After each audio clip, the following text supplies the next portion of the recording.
Nice.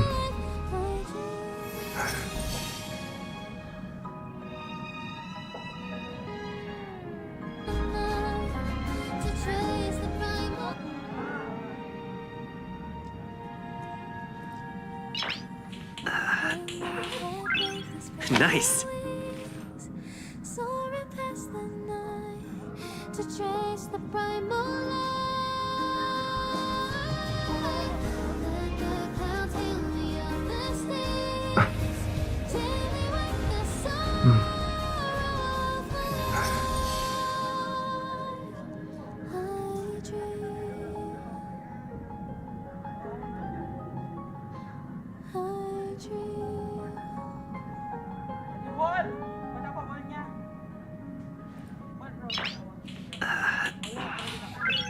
Nice.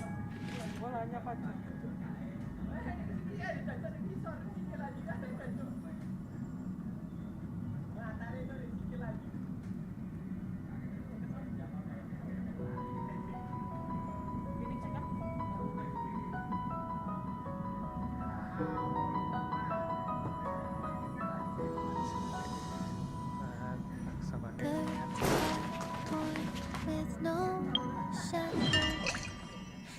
One feather, my fate. Go away, the white petals. Leave me trapped in the cage. The endless isolation can't wear down my illusion. Someday I'll make a dream unchained. Then my heart bravely spread the wings, soaring past the night to trace the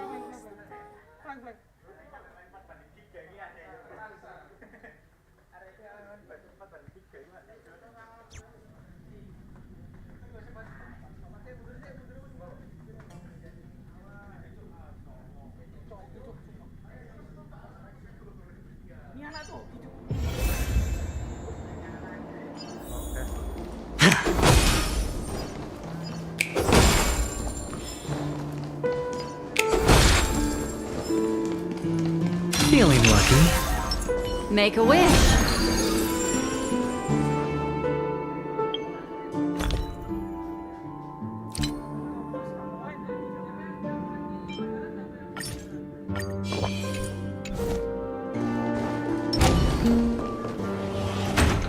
It seems my puzzles are too effortless for you, IPC Ambassador. I appreciate your words. And I see you put a lot of effort into welcoming me, Mr. Sunday. However, this is no way to greet a guest.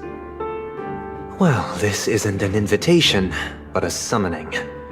Before we speak, I need to test your character. I imagine this knowledgeable doctor friend of yours has been of great help, yes? Certainly. You ought to know this better than I do. He's already faithfully fulfilled his duties, hasn't he? Yes, the doctor has assured me of your noble character. He considers you, like himself, a virtuous person who can be trusted by the family. I have come to know you very well as a person, Mr. Aventurine. You're diligent, generous, and willing to cooperate.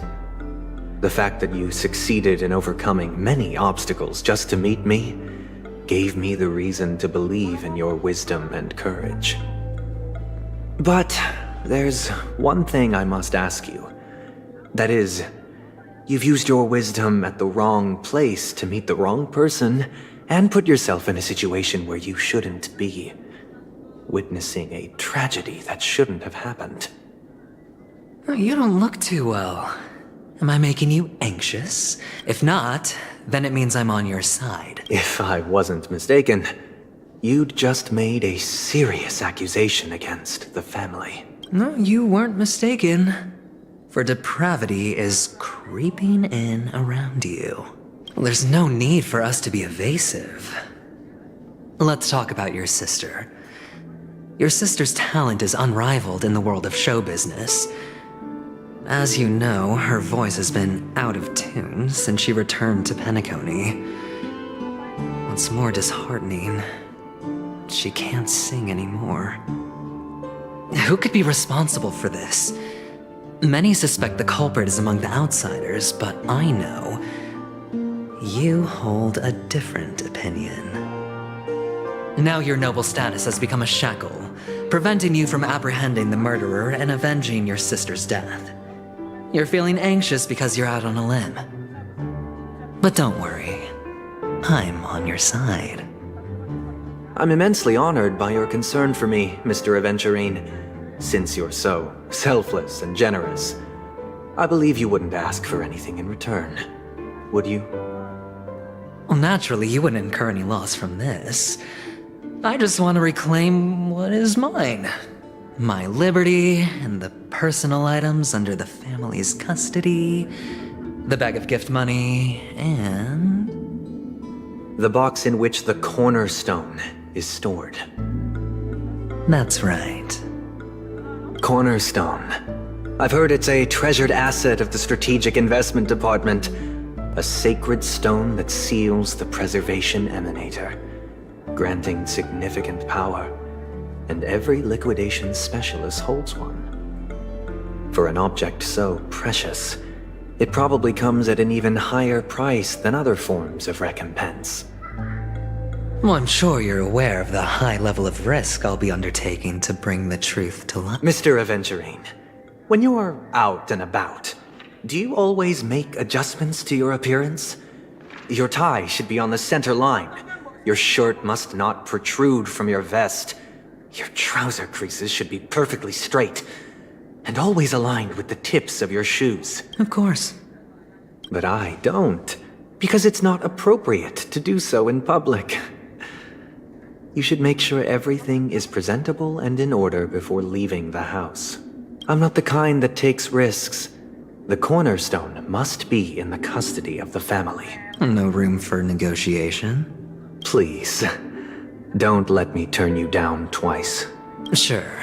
The gift money is good enough. I suppose you wouldn't mind that. After all, a merchant can't function without a bargaining chip. You compromised quicker than I thought. Unfortunately, it's a gambler that needs a bargaining chip, not a... The fact that you can decisively forsake the box you asked for, what exactly is stored in it?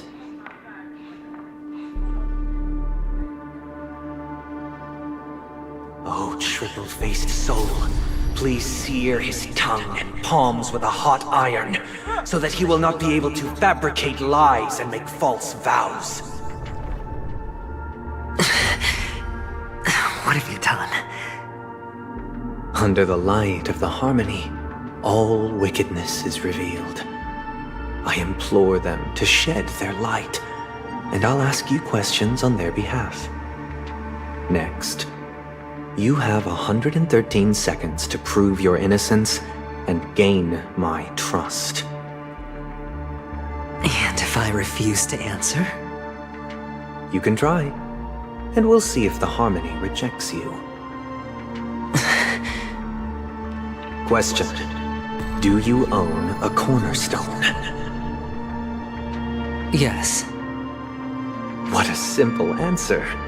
You, too, understand that idle chatter leads only to poverty. Did you hand over the cornerstone to the family when you entered Penacony?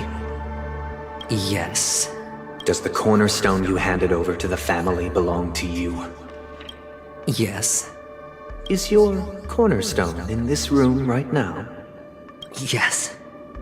Is your memory free from any kind of tampering or deletion, encompassing but not restricted to the techniques of the Garden of Recollection? Yes.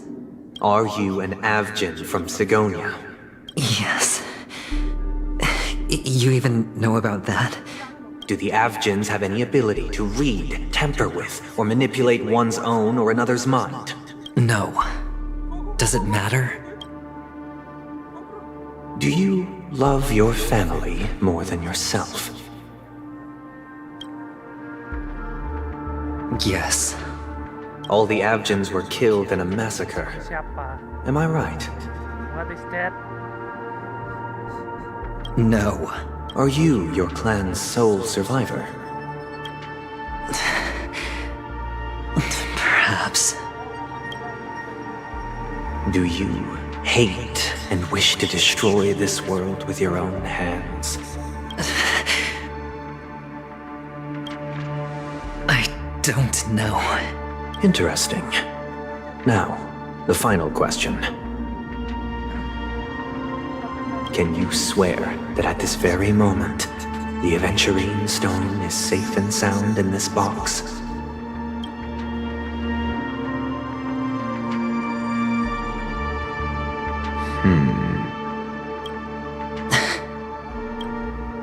Of course. Looks like we can get an answer. Open it, Mr. Aventurine. It's your last chance to defend your honor.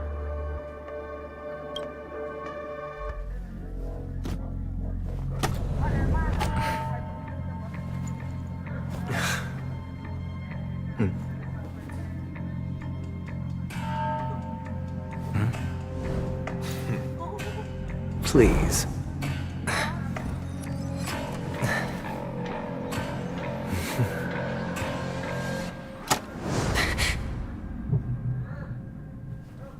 Are these what you're looking for?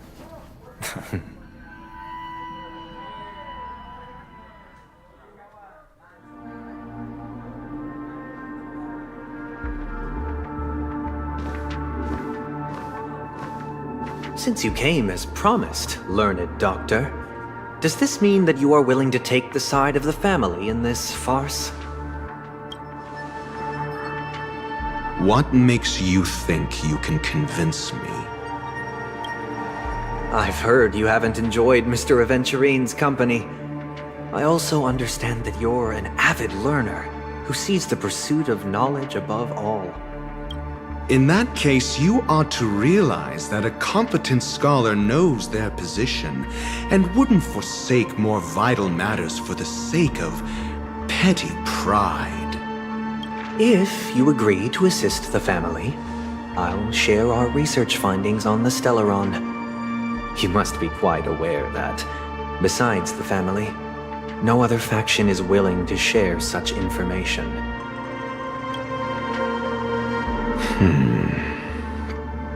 Cut to the chase. What do you need from me? I need Mr. Aventurine's comprehensive plan. Haven't you confiscated his cornerstone? You can't expect a featherless bird to take flight. But I've also heard the 10 elites in the Strategic Investment Department have united, progressing together in the interests of the IPC. You'll have to speak more clearly than that. The cornerstone, which Mr. Aventurine surrendered. Was it really his? You question whether he would entrust you with someone else's cornerstone. The 10 Stonehearts aren't as united as you think. Cornerstones are significantly more precious to them than their very own lives. But you know that he's a crazed gambler. The more vocal he is about it, the more cautious I must be. I never imagined someone would share his way of thinking. Honestly, you should see a shrink. Bring it. The box containing the cornerstone is unique, and only IPC senior staff and related members can access it. But I happen to be among them.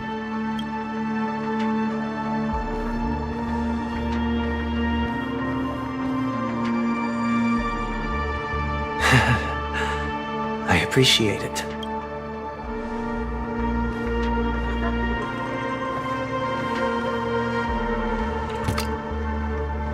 Unfortunately, your guess is correct.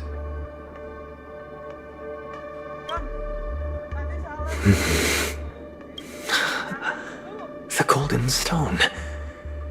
Its color and glow are similar to that of Klepoth's body. This is the very ruse he intends to use to fool you. He won't reveal to you that the 10 Stonehearts chisel their own will into the cornerstones, granting them an unparalleled radiance. And this golden statue is also known as Topaz, not Adventurine, and it belongs to Topaz. So, do you wish to confront him? Not at the moment. I'm more interested to know the location of his cornerstone. The safest place somewhere you'd never think of. Because he never intended to hide it. In fact, that cornerstone has been in your hands from the very beginning.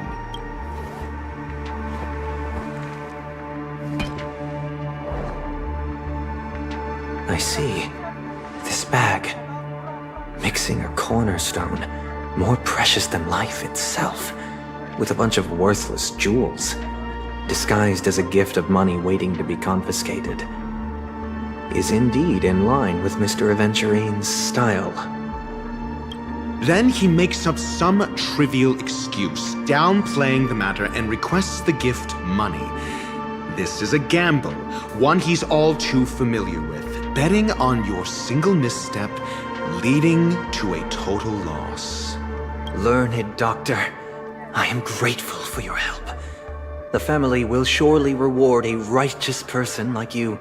As for the villain, I hope he retreats in humiliation. It was all thanks to your friend with a keen eye that I could add a blot of utter failure to your storied career. Ratio, you wretch. Finally shown your true colors, huh? Oh, and just to remind you, you currently only have 17 system hours left to live. Treasure your remaining time, and savor the delectable aftertaste of defeat. You might as well explain yourself a little more clearly. What I performed on you just now was the Harmony's consecration. You were to show allegiance beneath the illumination of their grace. Yet you acted willfully, uttering nothing but falsehoods, transforming the consecration into a trial. I genuinely see no reason to absolve you from it. Is this what the Harmony represents? But is it built upon constraint and coercion? You misunderstand, Mr. Aventurine. Punishment is meant for the irreverent, but I have seen your resilient spirit, and thus I offer you the possibility of a new beginning. Throughout these 17 system hours, you will be unable to escape the dreamscape or contact any of your companions. You only have 2 paths before you, and it all depends on whether you can complete my test within the time limit. Should you succeed, you will be able to coalesce into the Harmony and be with your family. If you fail, you will suffer the wrath of the eternal Centurion and fall into an abyss of doom. Sounds like I'm gonna end up the same either way. I indeed do need a servant to help me uncover the evil hidden in the family from an external perspective. I will purge the evil from the inside and bring the real culprits to justice within 17 system hours. When the time comes, compare your findings with mine. If both our findings align, or if you can provide me more insights, then they will truly be able to grant you mercy and honesty. Shameless hypocrites. You took everything from me and still demand the truth. That isn't fair. Your carnival reeks with the stench of cash. Nothing is achievable without it. This is meant to be an act of personal virtue, not requiring the family's support. Your bag is over there. Do as you please. I believe you can trade this bag of worthless jewels for everything you need. That's what gamblers excel at, isn't it? Off you go, Mr. Aventurine. You are free. I will wait here for your good news.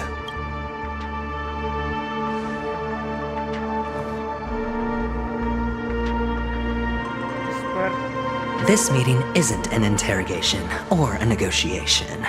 It's an outright execution. Why would I do that, Mr. Aventurine? I'm just wondering what a passerby who stumbled upon a scene of a murder could have found out. By the way, before you go, I have a personal question. What is it now? Do you truly wish to bring about the destruction of this world? Kakavasha! Where did you go? Oh, are you injured? I got it back, sister. You went to look for them? That's too dangerous. It's just a necklace. It's neither food nor water. We can survive without it. But I can't live without you, little brother. Promise me not to look for those catechins again. Sister, don't be afraid. The catechins are fools, but I'm smart. I played a game with them, and I won. Won? What happened exactly? Tell me. I made a bet with them. The two birds in the desert and me. Who will die first? I won. They suspected me of cheating, but I didn't. I won fair and... Of course. Of course you'd win. You've always been a lucky child. Gaiathra Triclops must be watching over you. But that's no reason to push your luck by going up against those bloodthirsty, cruel catechins. Have you forgotten how Mom and Dad... Look, this is just a necklace. But Kakavasha, you are my only family. I'm sorry, sister. I thought you'd be happy. Because Mom left you this necklace. There'll be no... It is important, but not as important as you, my dearest brother. I don't blame you, but you must remember what Mom said. Pain and poverty are the trials of Gaiathra Triclops. She has also granted us a chance. And that's your good luck, Kakavasha. Your good luck is the most precious wealth we, all Avgin, have. You're a child blessed by Gaiathra Triclops and can lead the clan to happiness. So always remember to protect yourself and never resent the pain and poverty you're going through. All right?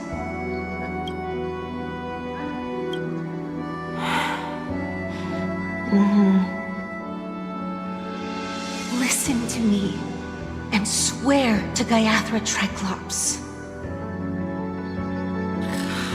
Okay. We'll swear to Gaiathra Triclops to protect this wealth. But sister, if Gaiathra Triclops was really watching over us, then why did she not protect Dad when he was swept away by the quicksand? After all, Dad went to the Catechins' land only to prepare for Gaiathra Triclops' offerings. And where was Gaiathra Triclops when Mom was shivering in our arms? Mom was still pleading for Gaiathra Triclops' forgiveness under her breath until the moment she closed her eyes. Sister, everyone praises me for being smart, but I don't get it. If every rain pour was Gaiathra Triclops' forgiveness and grace, then how bad were our sins? So much so that we were born in this world of death?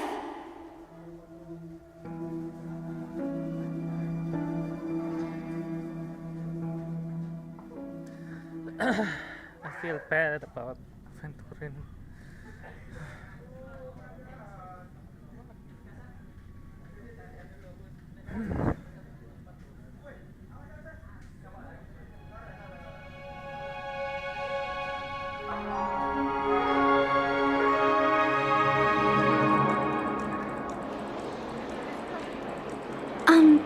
Excuse me. I can't seem to find any information on this artist in the Iris family archives. The photo you provided also doesn't show any matches. Just as I thought. I'd like to ask, what kind of traces do people leave when they enter a dream? Are you referring to the records when you enter the dream pool? The equipment will monitor physiological indicators such as heart rate, blood oxygen levels, and body temperature in real time. This data will be included in statistics and handed over to the family for the screening of any data anomalies. Immediate action will be taken once any illegal behavior is detected.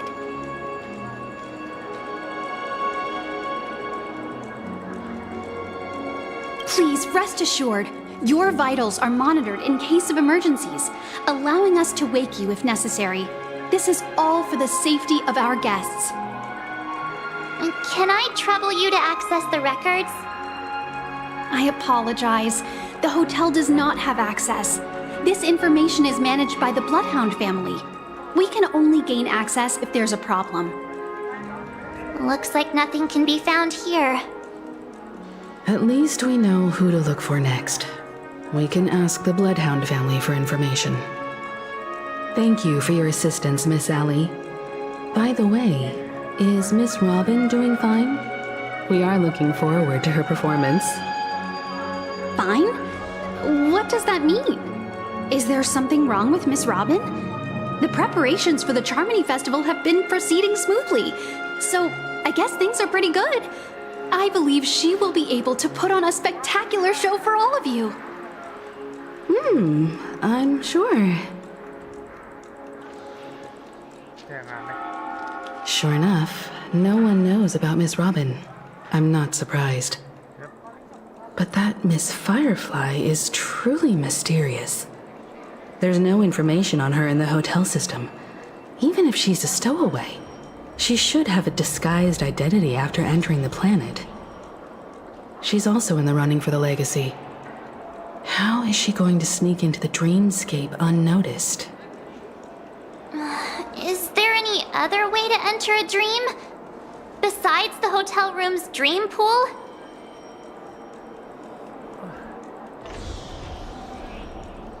Kemungkinan maybe The Memo Keepers have abilities that are difficult for normal people to comprehend. In the memory zone of Penacony, they thrive effortlessly, a fact proven to us by Black Swan. The hacker girl from the Stellaron Hunters used extraordinary means to unlock the Dreamscape Hotel's seal. According to the scene witnessed by him, it is likely that they are behind Miss Firefly's case. The Garden of Recollection and the Stellaron Hunters. Both are possible, but what about the IPC? Since they want Penacony all for themselves, they're bound to have a plan. Who are you guys?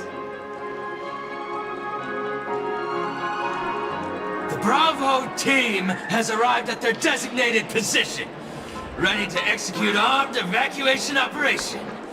Boss, this guy get again. moving! Really? Armed evacuation? Boss, are you drunk? What do you know? It's more efficient this way. Just don't let the director find out. Act first, report later. Understood? Help! Help me! I spent all my year-end bonus on the snowball! I don't want my name on the department's major disciplinary notice! Hey, check it out! That voice. Could it be the IPC workers from Bellabog?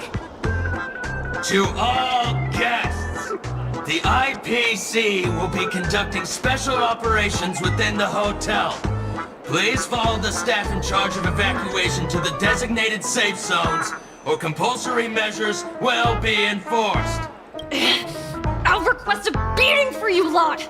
You've been told not to drink during work hours. Take him back to the hotel room. I'll organize a meeting later to properly go over how this incident report should be written. Miss Topaz? I never thought I'd run into you on Penacony. Long time no see, Astral Express crew. Aventurine has told me a lot about your happenings.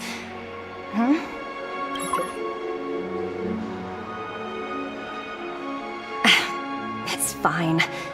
Do as they ask and try to avoid any conflicts with the family. Report to me before taking any action. Yes. All right. As you see, the IPC isn't very popular here on Penacony. Cordiality from the family is a mere facade. The former frontier prison has turned around and cuffed its shackles on the IPC staff now. Only a Venturine, who carries an invitation, is allowed to attend the banquet. An entourage like us, we can only sit around in the reality hotel, unauthorized to even enter dreams. No wonder Aventurine's scrambling to partner up with someone. The IPC can't back him up in the dreamscape. His situation isn't optimistic, I hear. You're all helping to investigate some dirt on the family, are you not? Let me know if you need anything outside the dreamscape. The IPC always treats its partners well. Thank you, Miss Topaz. We are on our way to the Hounds to verify some intel. Perhaps you've had dealings with them? Yep. They're tailing us right now. Why not go and talk to them? It'll take the spotlight off me. Being constantly stared at is really uncomfortable. Yeah, it's okay, Topaz.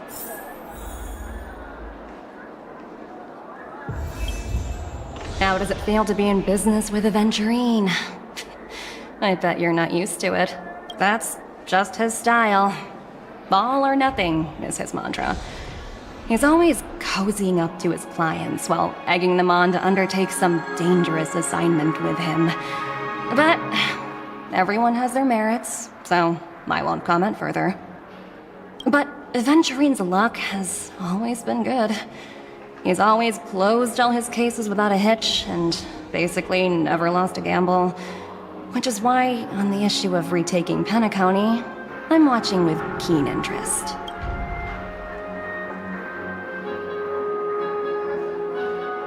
I guess. Of course. It's business after all. What's important is where you're seated at the table. As for the 2 cases, apologies, but I don't have much info on them either. All I can do is ask you to keep digging for more details. It's okay, Topaz.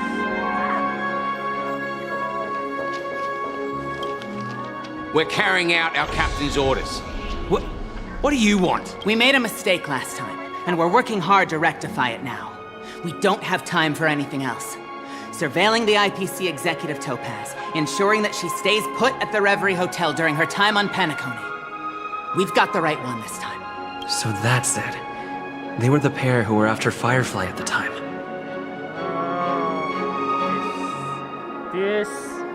This guy, I remember. It's you again. Back for more trouble? We're not a... Well, spit it out. Stop bothering us if you've nothing important. So you know each other. Why do you keep running into people you've beaten up before?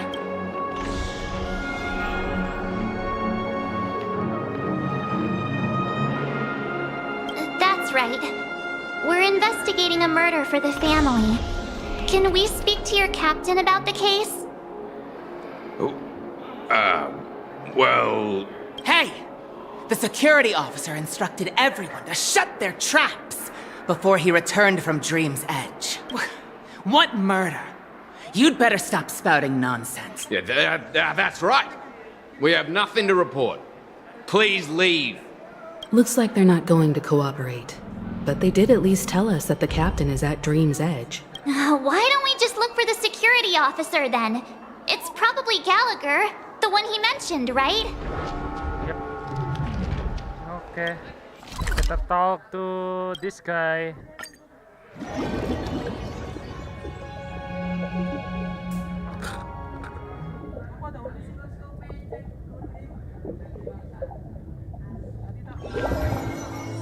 Such tight security. I bet they're stumped by the case as well. Constructing Gallagher. Gallagher. Apologies. The Bloodhound family is running an investigation up ahead. No unauthorized personnel allowed. Hold on a minute. I think I've seen you before.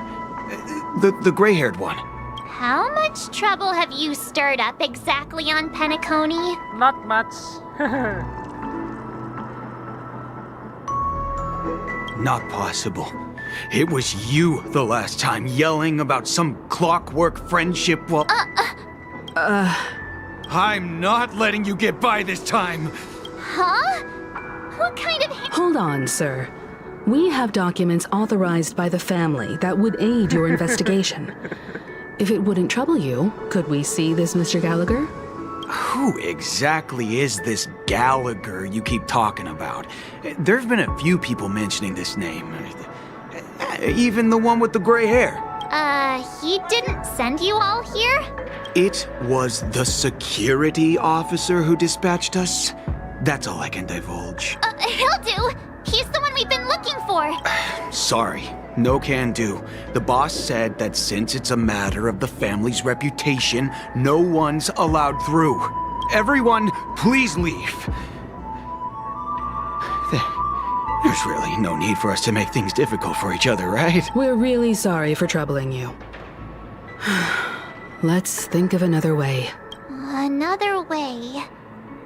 That's it! Can you perform it again? Please? Okay. Just shut up. Sorry, no can do. Everyone, please leave.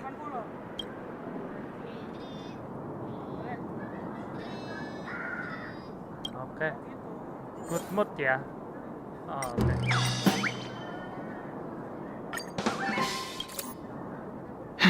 Let me see. Whoa! Time to clock out! And...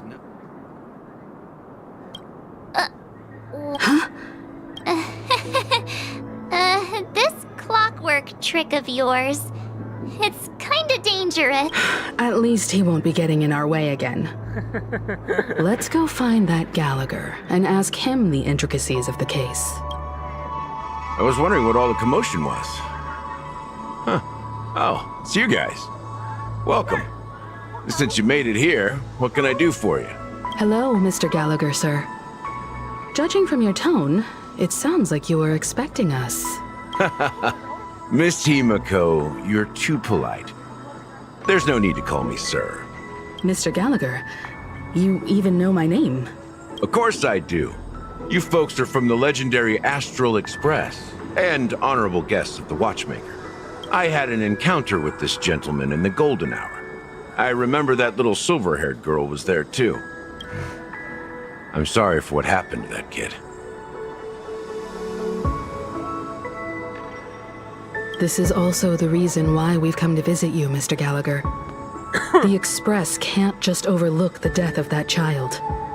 So we've decided to help the family get to the bottom of it, in the hopes of getting justice for her. The Nameless involved with the family. What an unpredictable twist of fate. Why? What's wrong with the family? It's nothing. On Penacony, everyone loves the family. No matter how much one resists the beautiful dream, when the time comes, they too will find it hard to let go.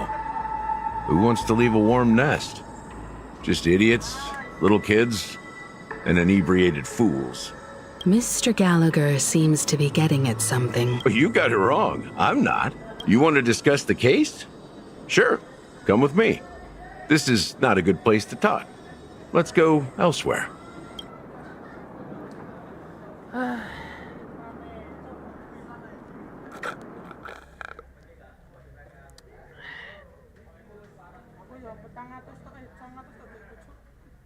Where are we going now?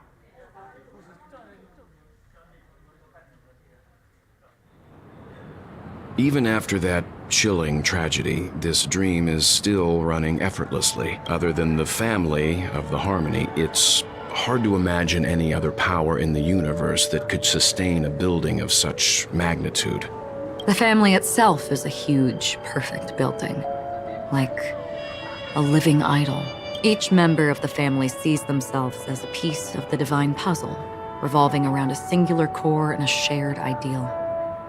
Under their command, they loyally fulfill their roles, offering themselves while also receiving sustenance in return. Interesting analogy. Perhaps that's why Penacony's beautiful dream has persisted for so long. But the human body has its limits, and so does the divine's. That doesn't sound like the kind of comment a Galaxy Ranger would make. Just pointing out the facts. Mr. Yang will definitely have a better sense of what's going on than I do. Why do you say that, Miss Acheron? The beautiful dream is crumbling. But not because of a particular eon, a particular faction, or a particular visitor. Its collapse stems from a certain inevitability of human nature. The family refuses to acknowledge this, and it has ultimately backfired and become a catalyst as people immerse their souls in the dreamscape, where consequences and pain cease to exist, and only ease and pleasure prevail. They draw closer and closer to necrosis. Regardless of the perceived bliss, death looms as the inevitable conclusion. Also, this necrosis will diffuse and spread. One piece of the puzzle's mutation will eventually cause the entire building to shake, break, and crumble. In the end, the dreams that people built in the name of freedom became the cage that imprisoned them. I'm sure you've gained a lot from this trip, Miss Acheron.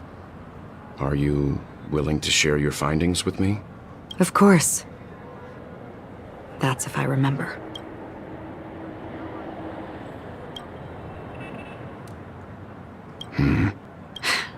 Don't mind me. It's just a habit.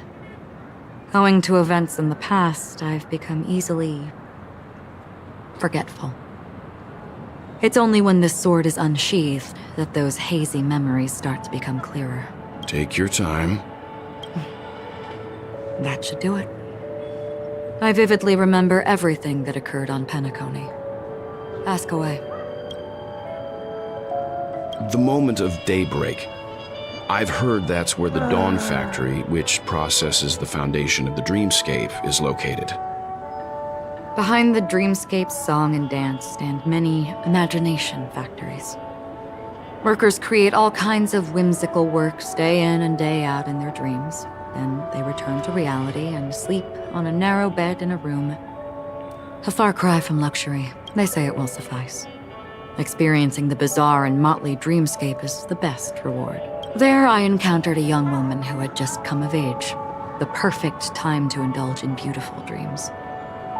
Her greatest wish was to one day move to the golden hour and see the magnificent garments she had woven with her own hands. For certain reasons, her wish was difficult to fulfill. But I managed to bring her a garment. This is what I've seen and heard along the way. Someone once said to me, Penacony wasn't like this a long time ago, nor should it be. I've traveled through the reality and dreamscape of the planet of festivities, watched the tides of night rise and fall when time stopped for people, where the spirits of the rich and impoverished remain forever fixed on their own scales. This is why I think the collapse of the beautiful dream is inevitable. There might be a way to change everything. Perhaps. But if this is indeed the world that people desire, if this is precisely why life chooses to slumber, should we still seek to change it? Miss Acheron, now it's my turn to share a story with you. There was a man from my homeland who, at a time when the world was grappling with deep, unhealable pain, made a choice. He wove together the dreams of everyone in the world, linking people's dreamscapes, and shouldered this burden himself. From this, he created a giant, a spiritual atom. And since that moment, The giant stood between heaven and earth, becoming the pillar of the world's existence. As a price, those who found it hard to move forward, who could not advance, forever lost their future. They slumbered in a dream, devoid of disaster and pain, living out their days peacefully in the man's created utopia. And it is because of the wishes of those people who wished not to awaken that this spiritual atom became unbreakable. And yet, you stand here right now, which also means that man failed. Because people must always move towards the future. Even if human weaknesses make them pause when they truly cannot move forward, humanity will eventually seek a way to save itself. And that man, he was never a failure. Like everyone in that world, he etched the possibilities of human nature into his heart. He was the sun chaser of legend, soaring towards the sky and embracing his final victory with his fall. He ascended to heights uncharted, only to come face to face with the sun, a place not visited by anyone before. His wings would melt because of it, only for him to fall into the sea. And after that, countless others would surpass him, soaring to even greater heights. A fitting metaphor for the Nameless's trailblazing spirit. Thank you, Mr. Yang. I know what you wish to confirm. The universe has innumerable similar, yet different worlds. In these worlds, there are innumerable people who look alike, yet don't. I too have embarked on journeys, encountering old friends with familiar faces on different worlds, witnessing their destinies follow paths similar to mine.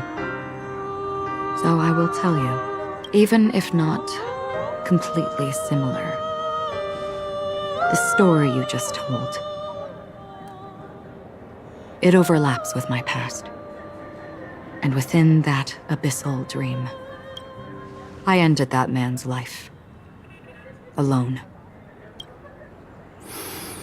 I am not who you think I am. Nor will my home be as fortunate as your world. I am sorry. It's fine. I don't mind, so long as I can alleviate your suspicions. There's something I still wish to know, Miss Acheron. Under that representation of the hunt, exactly what sort of power is it that has motivated your solitary journey thus far? Mr. Yang, before answering that question, I wish to continue the previous topic. I like your analogy very much. Indeed, birds are born to fly. But in a distant past, their ancestors could only gaze at the sky in envy. They saw that faraway ray of light from above the heavens, piercing through the clouds and blanketing the earth. And so, time and time again, generation after generation, the birds spread their wings and took to the sky, attempting to touch its ceiling, all because the sun was there. Then, what if the last bird finally soars into the sky, only to realize that the end of the light is not the sun, but darkness? Then why, exactly, do we even walk towards the light?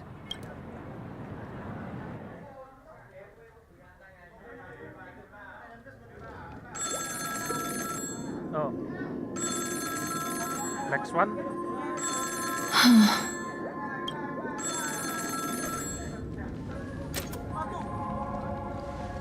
Long time no see. Having fun on Penacony? Acheron? This voice, it's not Constance. Could it be her companion? Though I don't know exactly what you are, or what you're up to, my bullets will find you. Until then, you best find a casket store on Penacony and ask the owner to reserve a good quality casket for you. Imposter. Imposter? I see. She gave my whereabouts to someone who's tracking Acheron too. Who are you? Huh? Did I make a mistake? Who the heck are you? I'm the Garden of Recollection's memo keeper. Not bad. This is the kind of tough challenge I like. You that imposter's bodyguard? Never mind. It's fine. I'll leave a round for you. So get that forehead clean and wait for me. I don't know what you're talking about, but you know Acheron, the Galaxy Ranger, yes? I have something to ask you. Are you asking me to write your will? Sure. Go ahead. Not quite. I only want to ask, how exactly did she become a Galaxy Ranger? She's clearly not a path strider of the hunt, but you are, aren't you? Tell me, what's Acheron's deal? Sure. Heck, never thought I'd come across an ally. What a stroke of luck. Well,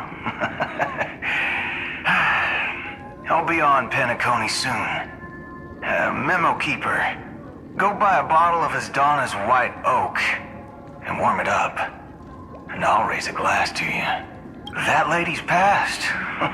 Well, nobody knows. But if all you want is a simple answer, sure, you best get a chair and take a seat.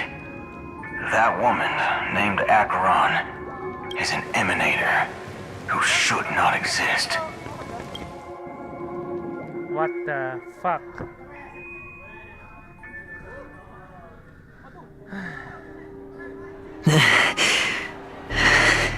You look pale. Or is that also part of your act? I didn't think you'd have the nerve to show yourself. I thought this was exactly what you wanted. After all, I faithfully fulfilled my duties as you instructed. Just tell me if you can't hold on any longer. So, the genius of the Council of Mundanites wants to be my Undertaker now. What an honor. Yes, and I'm pretty sure the people at the Strategic Investment Department would love to be notified of your death in due time. But let's not forget, you won't be seeing them, because I'm the manager of this task. Great. Then tell your people that Aventurine is ready to go in 17 system hours. Oh, you've got a lot of nerve.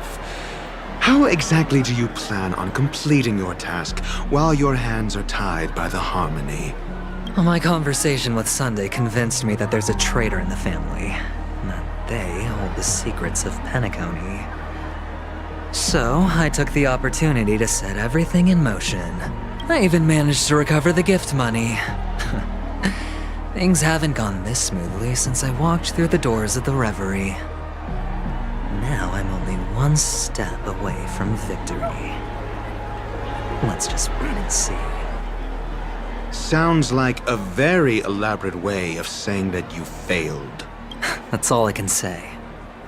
Have you forgotten, Doctor? You betrayed me. Go. Do what you must. I look forward to the sight of the IPC fleet surrounding Penacony.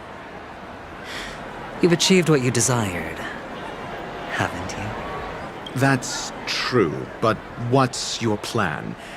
Did you conceal an orbital support beacon in that gift money bag? Well, who knows? Maybe that's why I'm handing out cash even when I'm about to bite the dust. You are indeed a gambler. An insane one at that. Well, maybe I am. Who knows? Fine. Here, take this. Open it when you're on your last legs. You'll thank me. What's this? Medical advice?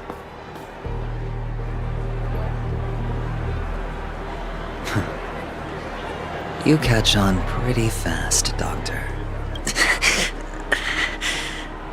Asking me to solve a case without giving a single clue. How typical of you wing-headed scoundrel. But the way you're all on edge about that stowaway, it's just as I guessed it would be. As for now, let the rain of wealth from the IPC fall evenly on everyone.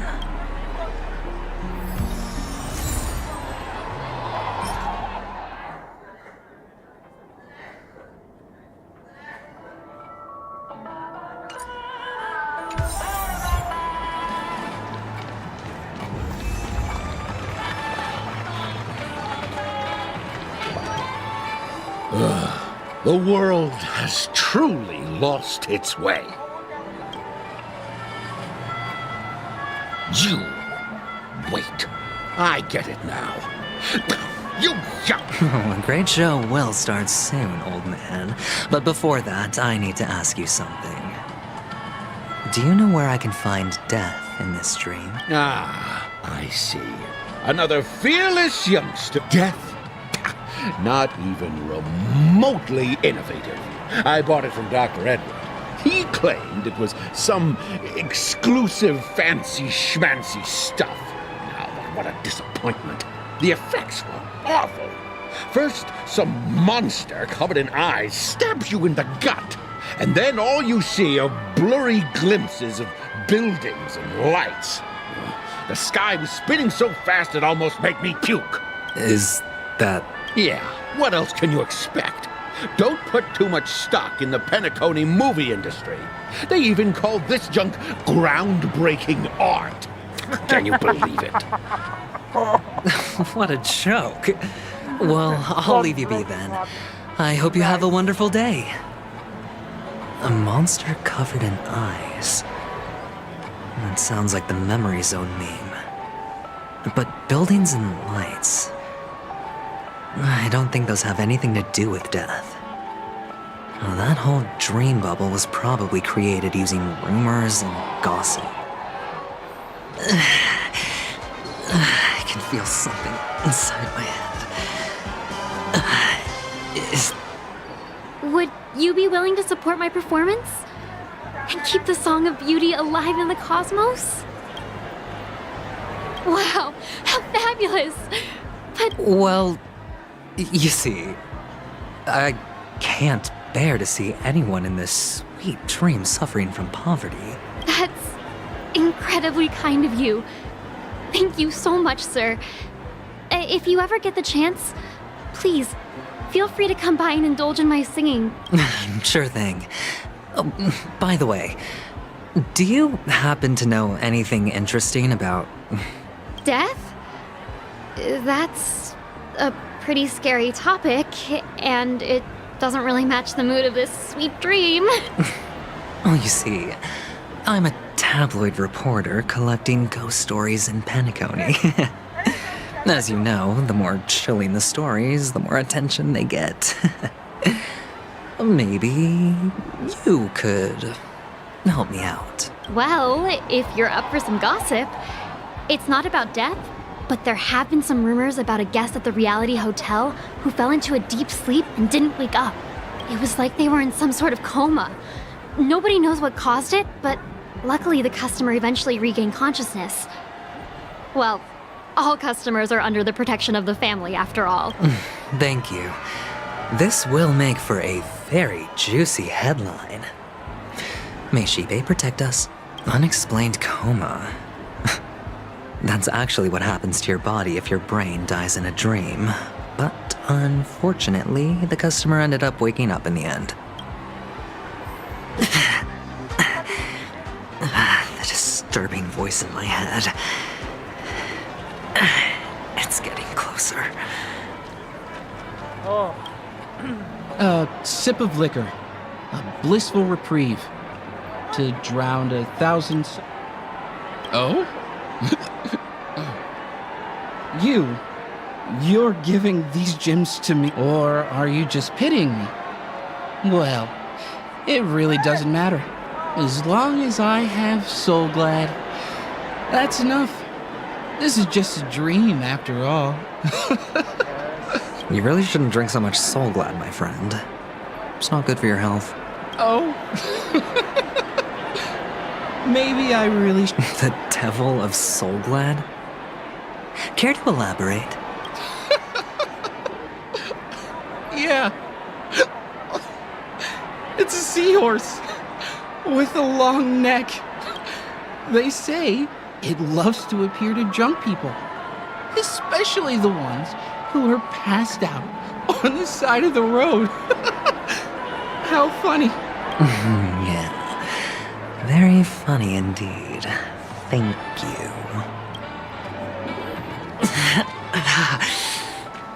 Does everyone have to go through so much torment before joining the family? Darn. Maybe I must change this team.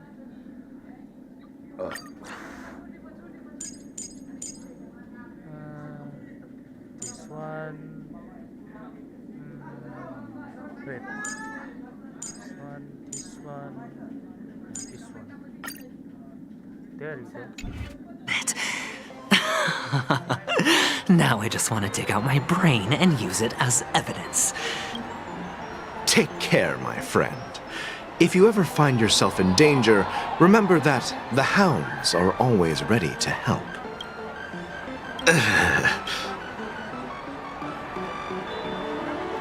You don't look good, my friend. If you need assistance, I can contact the hotel and have them wake you up forcefully. That won't be necessary. I have some business to attend to. But thank you all the same. All right, then. If you ever need help, don't hesitate to reach out to us hounds. Well, actually, I do need a favor.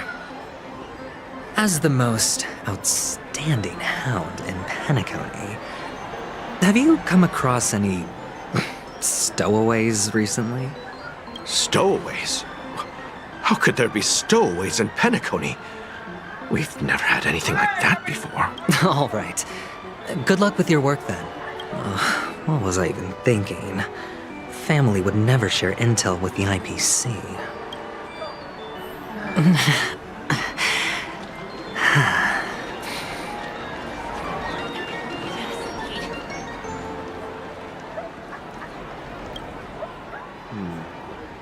Were you wanting to talk to me? Sorry, I thought you were checking out something behind me. Is this a gift? Yes, it's for you. Just take it. Is this for real? Someone is actually giving me... No, it's not much. I just want to ask you something. I knew it. What's on your mind? Are you trying to ask about my father or my mother? Neither. I just wanted to know if you've ever heard about death in the dreamscape. Oh, you sound just like my father. Always warning me about danger, even in dreams. He's an Intellitron, so his dream entry methods are different from us organics. Can't count on him to protect me if something does go haywire. Funny, right now I'm still under his protection. How ironic. Hey, stay positive. Gold will always shine one day, right?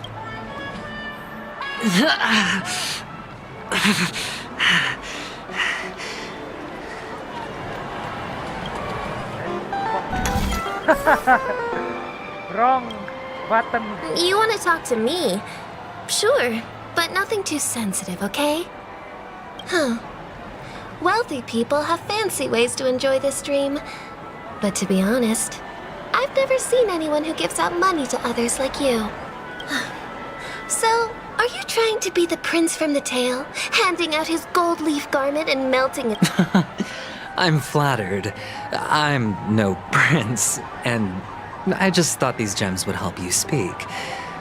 So, as an investigative reporter, maybe you've heard something about death? Ah, another curious soul. I see. Well, that was actually the topic I was most into when I entered the industry.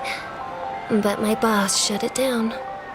How did your boss talk you out? Well, she simply said, covering baseless urban legends like that would make us look like some third-rate tabloid. I thought about it, and she had a point. Reporting on stuff like blowing out birthday candles and getting spooked by nightmare ghosts isn't exactly professional material. Guess she's got a point. Thank you for sharing. The Devil of Soulglad. Dangers. The gems. You want to talk to me? Sure, but not.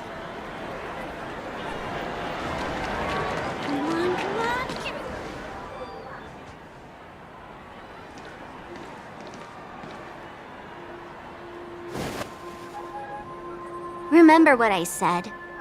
You Sigonians are better off hiding in the sewers. Look at you, snooping around and sticking your nose everywhere. Is the smell of death so enticing, my fine fellow? Oh, it's you, masked fool. I should have guessed it. You're the imposter who appeared on TV after Robin's death, right? I heard you got caught by the family. I gave you a clear clue. Befriend a mute. Simple and straightforward, you know?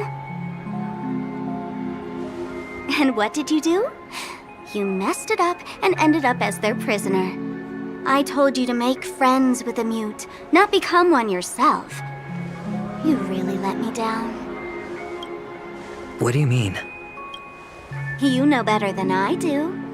Who watched the little songbird that couldn't sing perish right before their eyes? You did, Blondie. No, I mean... What did you mean by becoming one myself? Well, it means you'll soon end up like her, unable to speak ever again. But it's a good thing if you ask me, because... Because I'm getting closer to the truth, right? Oh? Why else do you think I'm handing out cheap trinkets all over the streets, fool? All part of the act. Fool's bait. The more pathetic I seem, the more likely you'll come sniffing around. So, now that I've drawn you out, will you reward me with an answer for my efforts? Why should I help you? Don't you want to see Penacony descend into... chaos? Well, I can make that happen. I just need an answer to one question. Back then, when you asked me to find a mute, did you really mean Robin?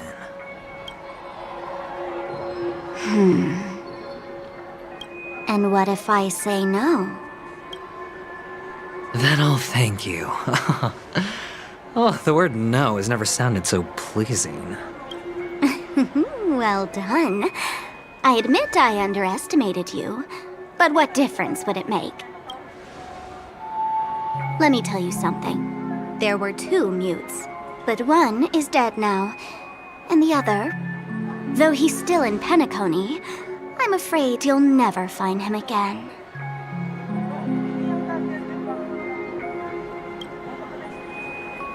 Now I'm completely sure that I was on the right track from the beginning and never strayed, fool. Right now, there are only 2 things missing from my grasp. The meaning behind the truth, and the means to expose it. How impressive. That's quite a fancy way of saying I haven't learned anything so far. Not exactly. I've gathered enough clues to prove its existence, and that's enough for me. As for the answers to my questions, I'll find them within 16 system hours. Oh, really? Only 16 system hours? Well, let me lend you a hand. Here you go. This is my precious, mutually assured distraction button, and I have one just like it. When either of us presses it, the other and the whole of Penacony will go up in smoke. If you're really so desperate for the IPC to take over Penacony, blowing up the chessboard isn't a bad idea. Start from scratch. That's where the IPC excels, right? This motherfucker want to blow up. Just press the button when you're at your wit's end. And of course, feel free to reach out to me for my hospice care too. Oh, a deadly button, huh? Well, I guess the family didn't take your threat seriously at all. Otherwise, how on earth did you manage to bring it in here? I have my own ways. That's all you need to know. Well, I'm afraid I'll have to decline your offer. Who knows if your little gadget will actually work. By the way, I have no plans to search for the other mute friend you speak of, but it's good to hear that he's still here in Penacony. I'll handle the rest myself. I'll orchestrate a grand finale for the downfall of the family. And at the climax, the walls will crumble, people will wake up, and those who couldn't speak will find their voices again. When that time comes, go ahead, press the button, light up the sky with a magnificent fireworks display for me. Catch you later, fool. You're still talking big, but sure, if that happens, I'll stay true to my word. Just don't let me down now, okay?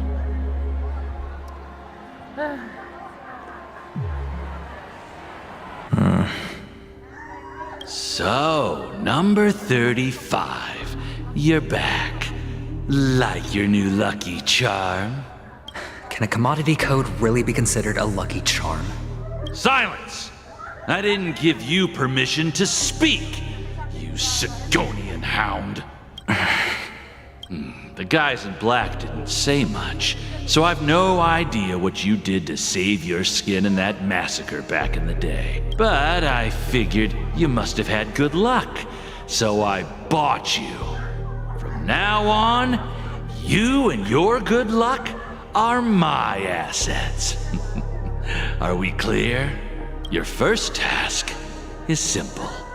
In addition to you, I've purchased 34 other slaves. Go and play a game with them.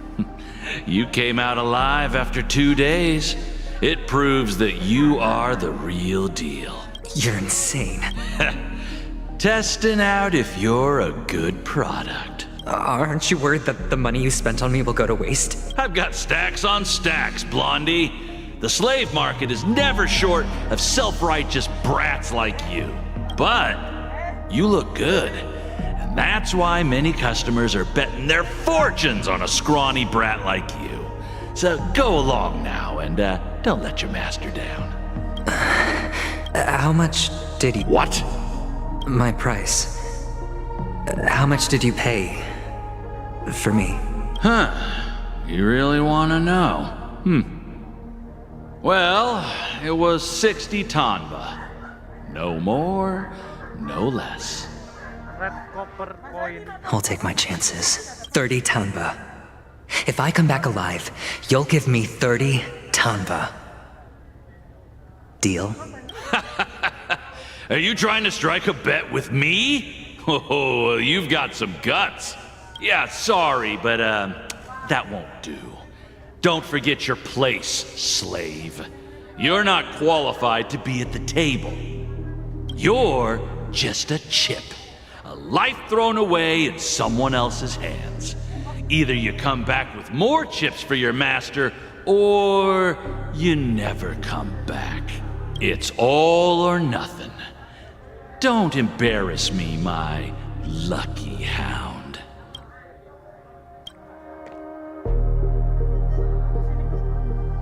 Robota.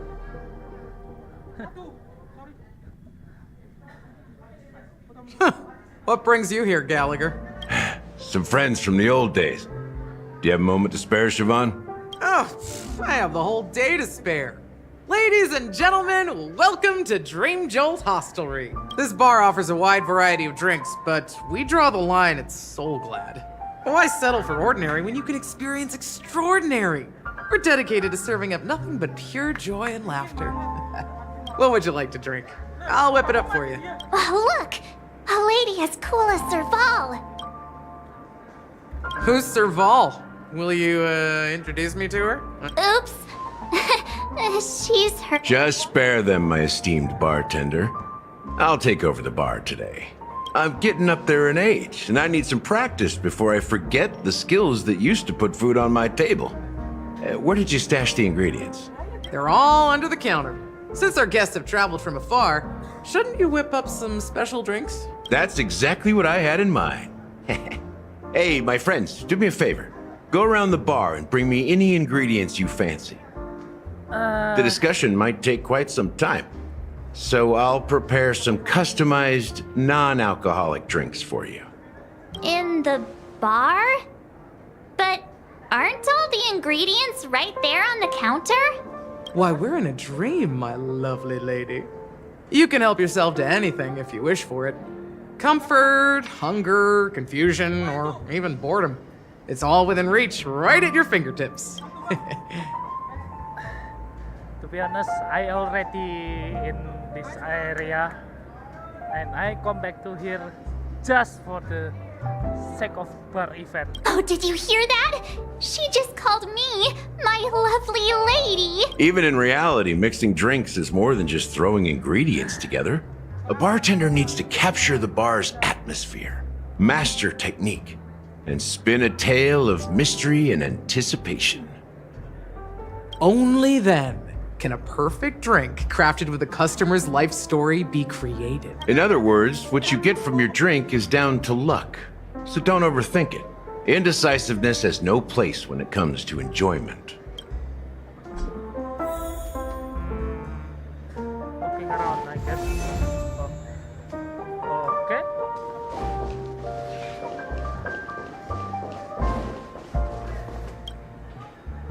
Hey, look at all these chips scattered everywhere. A few days ago, an actor from the Iris family came.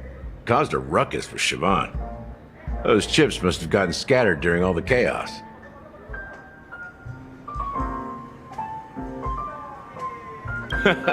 That's a clever metaphor. That being said, opening a bar in this place, filled with monsters, is quite a feat. Siobhan must have a lot of tricks up her sleeve, right? You'll have to ask her yourself to find out. But I have a feeling she won't budge unless you impress her with an incredible drink. It's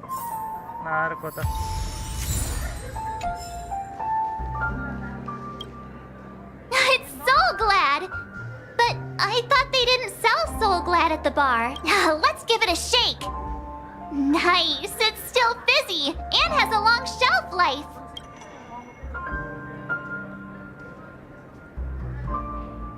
That's possible. You see Soul Glad everywhere these days, so it wouldn't be a surprise if someone brought a bottle here. Why don't they sell Soul Glad in this bar? Did something happen? It's all about the bartender's pride. It wouldn't make sense for customers to come here and order drinks they can find anywhere else. That's the mindset I use when I brew my coffee. You're right, Himeko. No, I'm not gonna drink your coffee, Himeko. That's quite a stash. Not sure if it's enough. Stay out of my way. I'm looking for Siobhan. Uh-huh? What's all the Haven't I made myself clear enough, Miss Amiki? The Dream Jolt Hostelry only welcomes guests who want to enjoy a drink to their heart's content. I'm sorry, but I'm not interested in your proposal. But you have the talent. You'll attract a huge audience. You're destined for the Iris' stage, not for this rundown shack. Come with me. We'll become the talk of Penacony, a shining light into every corner of the dreamscape. Please, Siobhan, I really need you. As you see, I'm entertaining my guests. Don't make me repeat myself. Fine. If you don't come along, I'll just sit here and not go anywhere else. Give me a sparkling drink. Sweet. With extra ice. Just... one moment. What's her deal? We can't discuss the case with other people hanging around the bar. Hey, can you do that clockwork trick of yours again? Yeah, I'm counting. I'm not one to do that, but You're one of Siobhan's guests, right? What can I do for you? If you're here to convince me to leave, please stop it. I'll never leave until she accepts my proposal. I just don't get why she won't leave this place. This rundown shack with no customers whatsoever.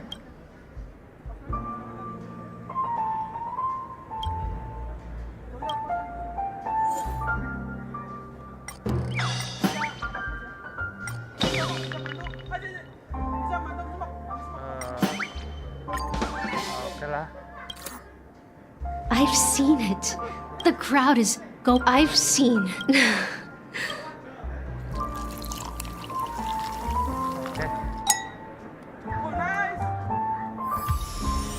She's still not leaving. Maybe I'll have to try again. I just don't get why she won't leave.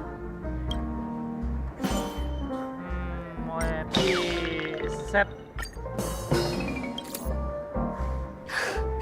I'm too timid. And you don't know Siobhan's past. And I know she probably thinks I'm just trying to ride her fame to get ahead. But all I want is for her to reclaim her place.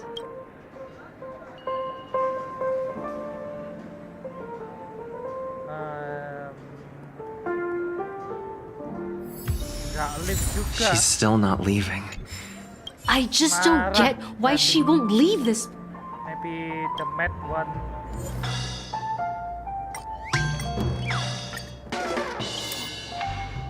Those darn Irish jerks! They're the ones who forced Siobhan into hiding here, running this pesky bar. It's all their dirty scheming. I get it now. She's not leaving because she doesn't want to run into them. I can help clear the way for her. I can do her a favor. I'll go back and write a letter to the Dream Master exposing the crimes committed by the Iris family. Siobhan will definitely appreciate it. Well, talking to you has got me feeling a bit down. My thoughts are swirling, making my mind clear, and bringing tears to my eyes. Maybe I should find a place to reflect on what Siobhan truly means to me. Here's the payment for the drinks. Please, pass it on to her. I'm leaving now. Amaki has left? That's good for her.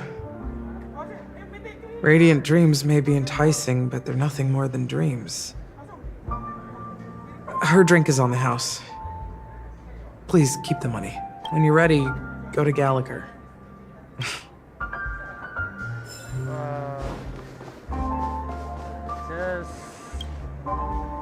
Check out this bottle! The liquid inside looks beautiful. And the label reads, Dream Syrup, thick. I don't see an expiration date, but the production date is half an amber era ago. It must be so fancy. Ugh, drinking this stuff can't lead to any.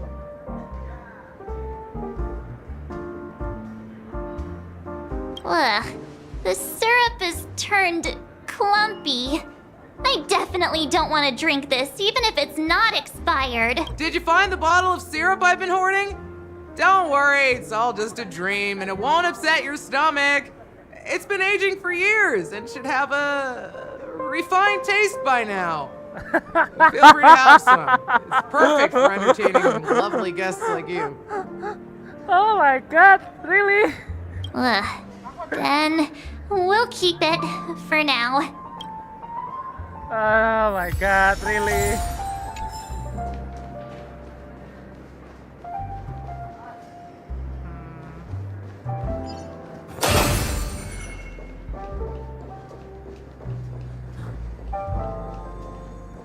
See, I told you, I already in this place, so I don't have to.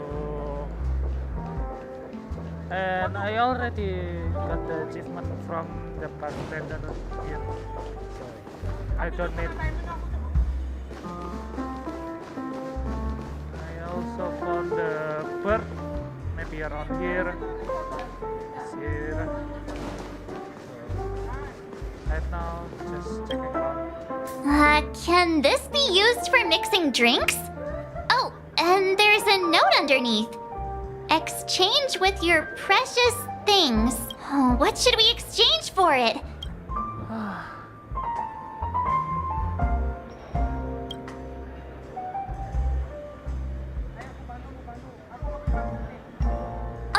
Whoa! The words on the note are changing. Happiness belongs to the noble. Does this mean we can take it? Doing good deeds does pay off. Thank you.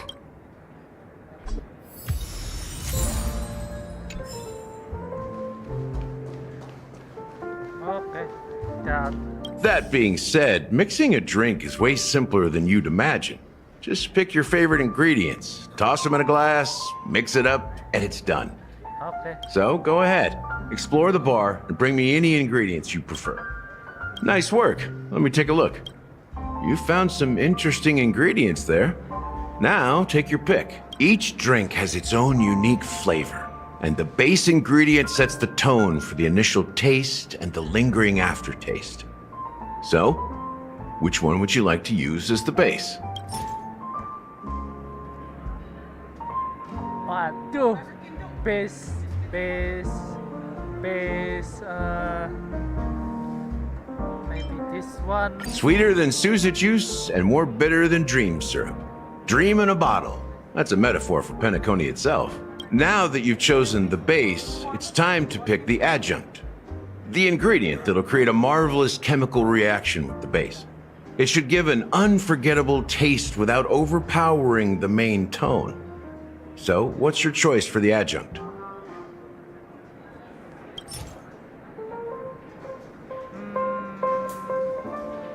Eternal endurance. The taste is not very intense, yet evocative.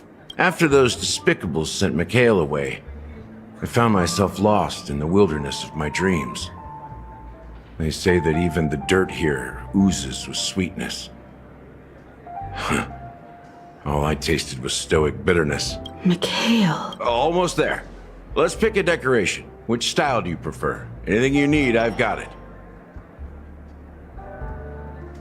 A symbol of bravery and dauntlessness. May you break free. Well, it's done. Here's to you, Watcher, with this glass of the long goodbye to a bitter childhood. Well done, Gallagher. You're not over the hill yet. So, are you satisfied? Oh, the flavors. They're way more sophisticated than Soulglad. The richness and layers of these flavors are a masterpiece, especially with the adjuncts. I can taste the spicy and sour notes with a hint of sweetness. I'm not entirely sure what it all means. Maybe Mr. Gallagher can shed some light on it. Well, if you're expecting a profound answer, I'm afraid I'll disappoint you. The imagery it implies is pretty straightforward. It's just a glimpse of what this dream truly tastes like. Nothing more. Does this true taste have anything to do with that, Mikhail?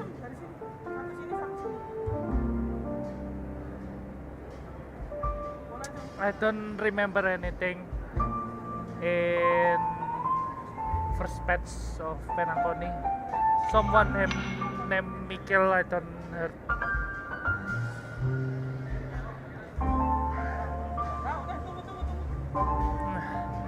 Yeah, that name does sound familiar.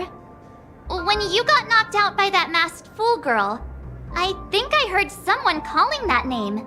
Do you remember? I was right about you. You guys seem to know quite a bit. And now there's no reason to hide anything from you anymore. Let's dig deeper into the case. And of course, I'll tell you a story about Mikhail. All right, let's start with what we know based on the clues the family has. It seems that Firefly isn't a local or an invited guest. In other words, she's a stowaway. She managed to fool me at first. My age must be getting the best of me. But here on the planet of festivities, stowaways are a common sight. You're bound to run into one sooner or later. After the incident, the hounds wasted no time searching for that girl in both the dreamscape and reality. But here's the thing. We only received bad news. And the trickiest kind at that. She simply vanished, leaving no trace in the dreamscape or reality. As if she had never come to Penacony at all. Huh? Does that mean...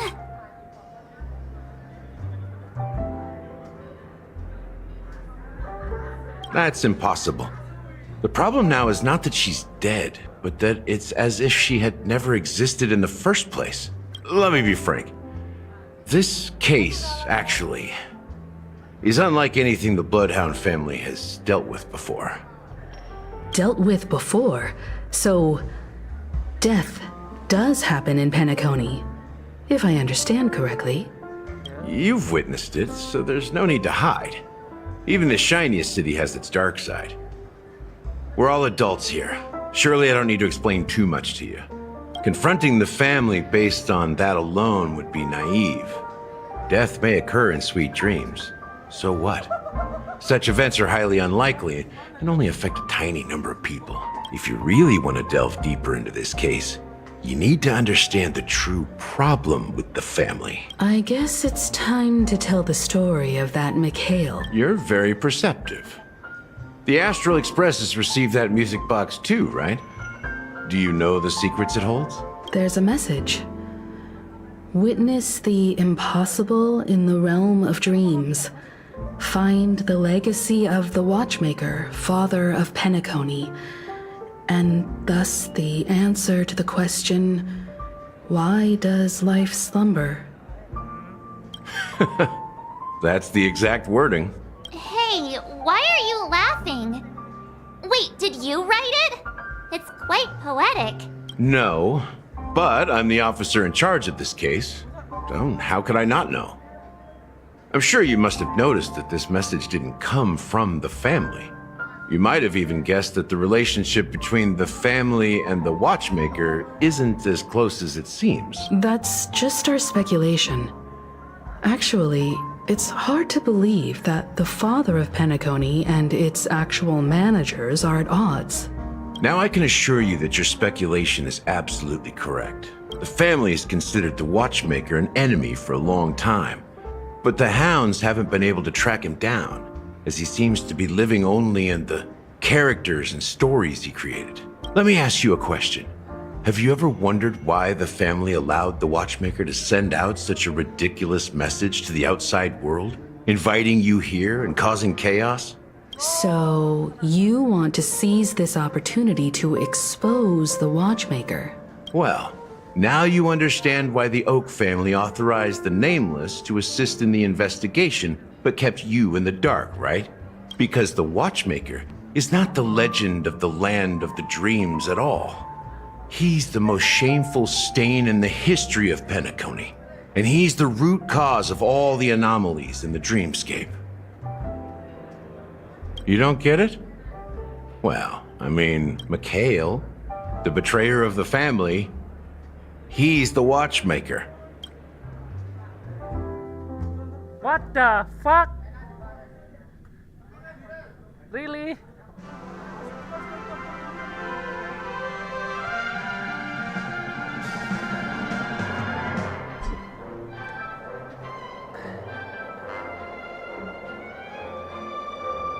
Here we are, Clock Studios theme park, the most popular entertainment center in Penacony.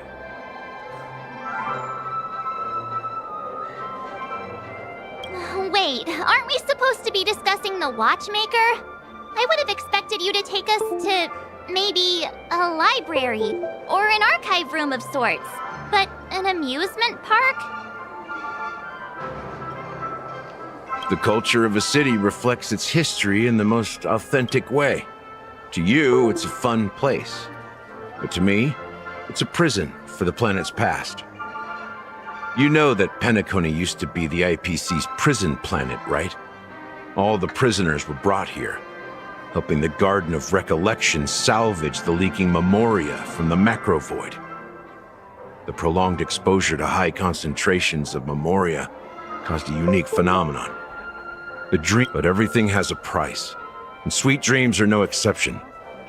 In the end, the dream world was unable to alleviate the suffering of prisoners in reality. One of the prisoners broke free from the IPC shackles and fought for freedom. He is Hanu, the great leader of Dreamville, the great peacemaker, and the faithful companion of the underdogs. History is always written by the winners. However, it's undeniable that Clocky is an animation that draws from Penacony's actual history. What? These characters not only exist in Dreamville, but also in the distant past. Once you realize this, you'll understand why we're here. There are so many members of the Bloodhound family around here. They just received a lockdown order, supposedly from Sunday himself.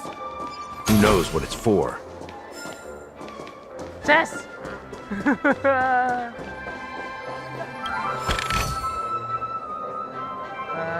Better change the team first. Okay, enable team. This one.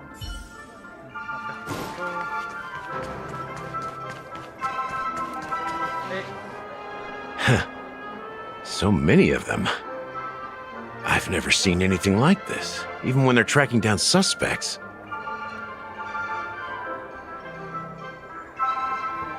We don't need to go in. We don't want to draw any unwanted attention inside. We can just talk here. Let's find a quiet spot and continue our conversation. View here is great, right? We can see everything from here, including Clocky. If all the characters in the animation are based on characters in reality, then Clocky's counterpart is definitely the Watchmaker. In the animation, he's Hanu's partner and one of the founders of Dreamville. Does that mean the Watchmaker was personally involved in that war and sided with Asdana? It was a monumental war for freedom. Hanunu fought alongside a motley crew of masked fools, nameless, history fictionologists, mourning actors, omen vanguards, even visitors from beyond the sky. In the end, they emerged victorious. Among them was the person who would eventually be known as the Watchmaker. But if you do the math, doesn't that mean the Watchmaker was around for several centuries? I'm not sure, but Mikhail was already the Watchmaker when I met him, so maybe he inherited the title. How old are you now, Mr. Officer? I'm 13. 13? No way. Not even close. Hanunu freed the frontier prison, but peace still eluded him. With limited resources, threats from the outside world, and internal conflicts between major prison districts, the future of Asdana was uncertain. It wasn't until the Watchmaker approached the family with the idea of turning the prison into the planet of festivities that Penacony finally gained its name and glory. Thus, he became known as the Father of Penacony. But didn't you say the Watchmaker betrayed the family? And you said you were his companion, so that means you... No. I'm not his companion, but rather one of his many children. But I am indeed a traitor. Not to the family, but to Mikhail. What did you do? I did nothing. And that's the worst betrayal of all. Just like you, I had close companions. We dedicated ourselves to Penacony. But the Oak family, they set us up. Mikhail was too old to protect his children anymore. So we left the family to find our own path. We were branded traitors of the Harmony, even though the true traitors were someone else, while they continue to praise the Watchmaker's name in the world. Behind closed doors, they condemn him on a pillar of shame. Nevertheless, we wanted to clear his name. We intended to find the real traitor, the one responsible for all this, and restore Harmony to Penacony, but we failed. Too much time had passed, and the land of the dreams had become deeply corrupted. After countless fruitless pursuits, I gave up. Like a lost dog, the family accepted me and made me an officer, supposedly as a form of forgiveness. But it was actually a punishment. Since then, I've been completely cut off from my partners and my past. As for Mikhail, I heard he died in obscurity, in a place where no one could find him. That's when I realized that the Penacony I once knew would never return. We're truly sorry for what happened.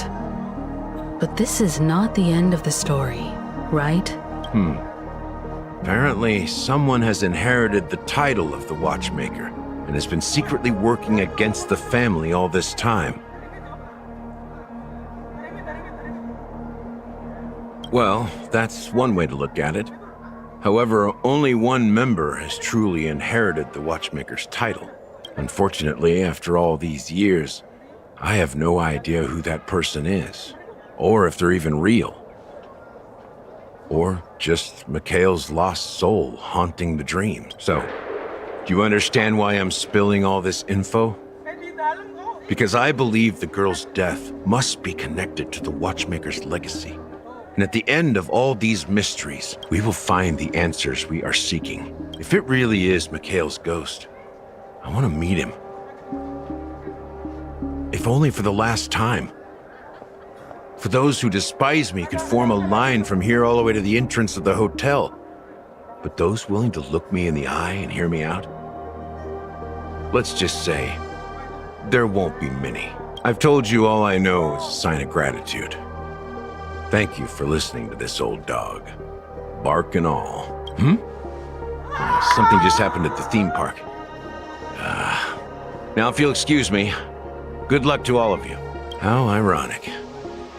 What's so different between the stowaways projected by Penacony today and the dream seekers once hailed as pioneers several amber eras ago? Gallagher does have a troubled past, it seems. While Firefly's whereabouts remain a mystery, his stories shed light on our suspicions about the true identity of the Watchmaker, his connection to the family, and the power struggles hidden behind sweet dreams and death. Now that we've confirmed a lot of our suspicions, let's take a moment to think about the clues we have. Send a message to Welt and see how things are going on his end.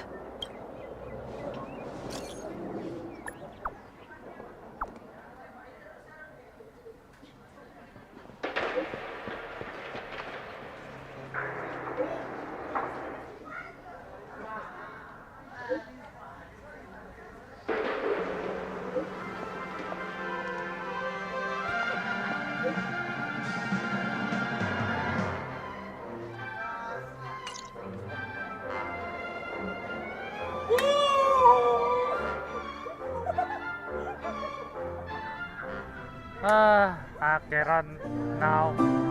Are your companions worried about you? They're just checking up on me. Let's get in and get out. Seems they've made some progress. Looks like we're about to enter the depths of Dewlight Pavilion. It's been a smooth ride. Almost too smooth for a heavily guarded mansion. Let's see if there's anyone waiting to greet us. Okay. Oh shit.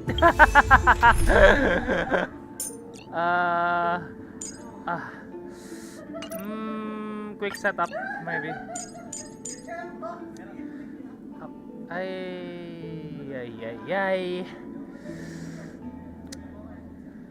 Silver Wolf.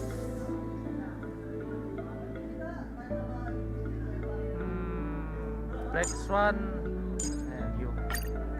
Okay, that's enough.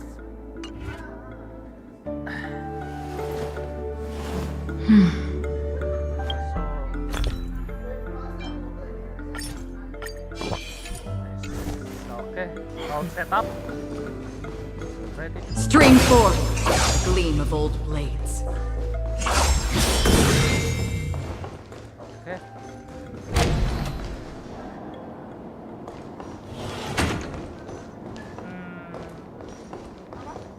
Something feels off. A grand mansion like this and not a butler or servant in sight. Could it be due to the disruption caused by the emergency? Well, this door is open. Looks like we'll have to investigate ourselves. Let's proceed with caution. Just one moment.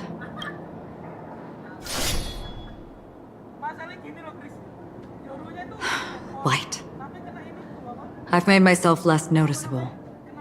The crew can explain their presence as authorized by the family, but I can't come up with any excuses for being here. I see. What an interesting technique. Yeah. I know. I already used that. Stream forth the gleam of old blades.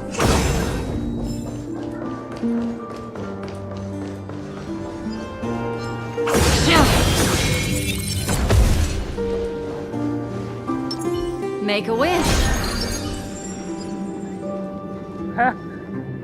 Iya tahu, saya tahu.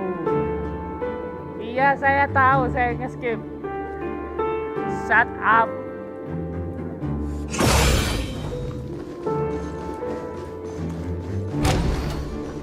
The model in the sand pit. It's the golden hour, isn't it? Oh my god. Maybe the heads of the that's a family big used bitch. that model for discussing important matters. The footprints here are different from the rest. Two sets of them. Looks like outsiders might have passed through here not long ago.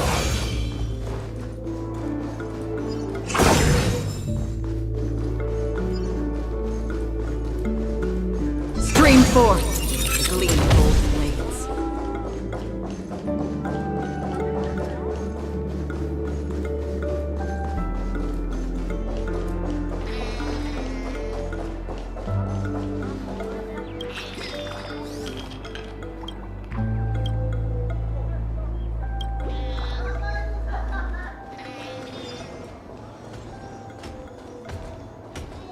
Stream forth the gleam of old blades.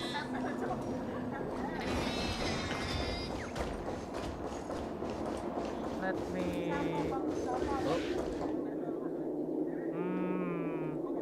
Something feels off here.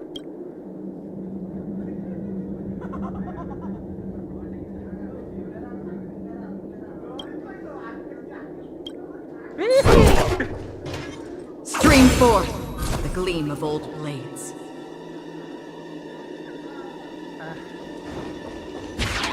Maybe I can fight you later. Not now, okay?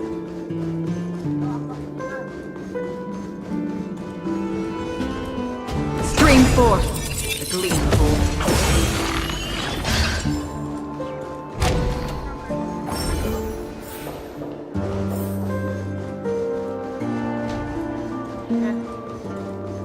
Fight that dinosaur.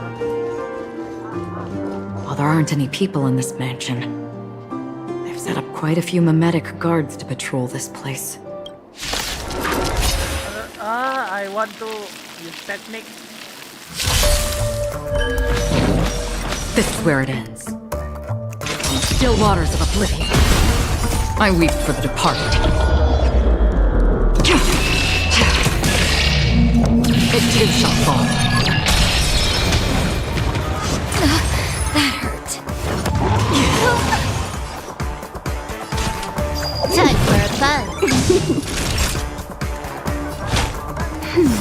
Good as Destiny new. isn't chosen. That's half the work. Destined for oblivion. This combat. This is double speed. What do you want to know? Free will, or was it fate on the still waters of oblivion? I want to. Ah! Look, it dropped something. A note. Looks like instructions from the butler for the other servants. Seems like the mansion's entire workforce were assigned other tasks before Robin's death. It must have been a big project to require that much manpower. The Charmony Festival, perhaps. But no matter what their main priorities are, there should always be someone left at the mansion, right? So you're saying someone deliberately cleared the place out? Yeah, but I don't know why. Let's find out. Make a wish.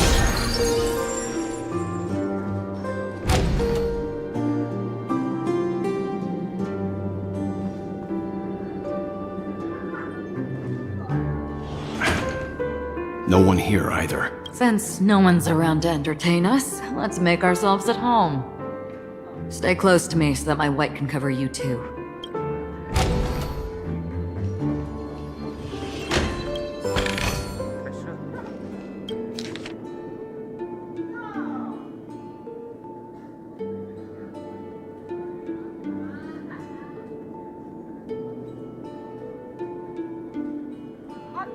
Exhaustion or illness.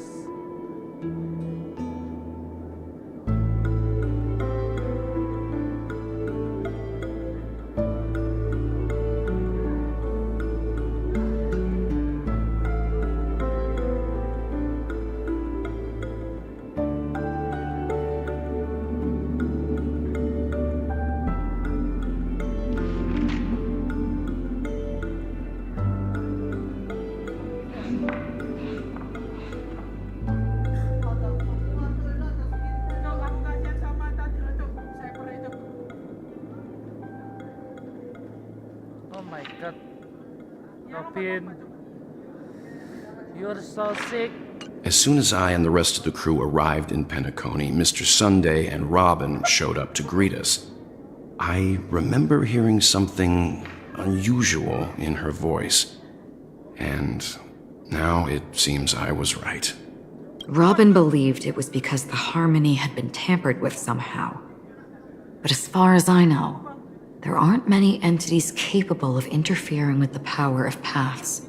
Meaning? If there really is a traitor within the family, that person must hold a high position or possess unimaginable strength. That would explain why Mr. Sunday has been having such difficulty in catching the traitor.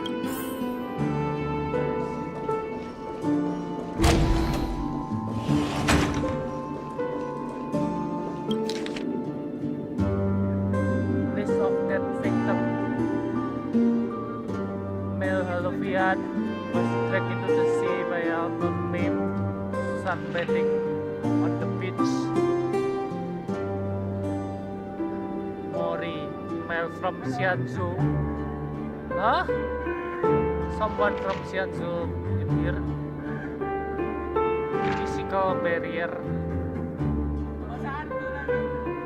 Emaka, female human.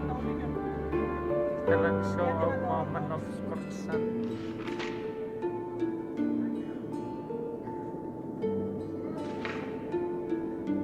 Weber, male of PPC, well done entertaining close friend.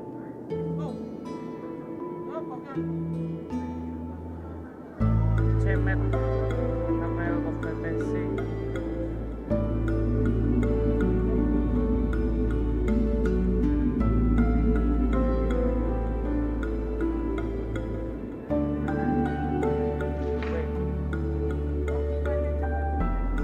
Flipping over card. How?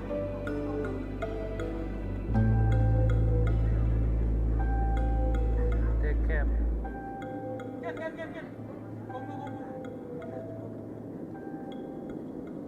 Oh.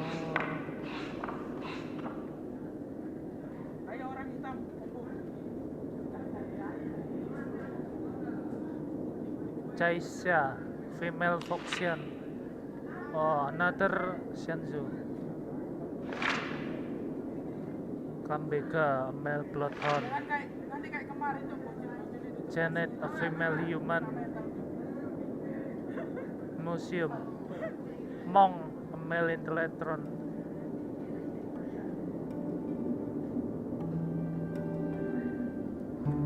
Female MSC, Annette. Chloe, a female intellectron. Carissa, a female Haluvian.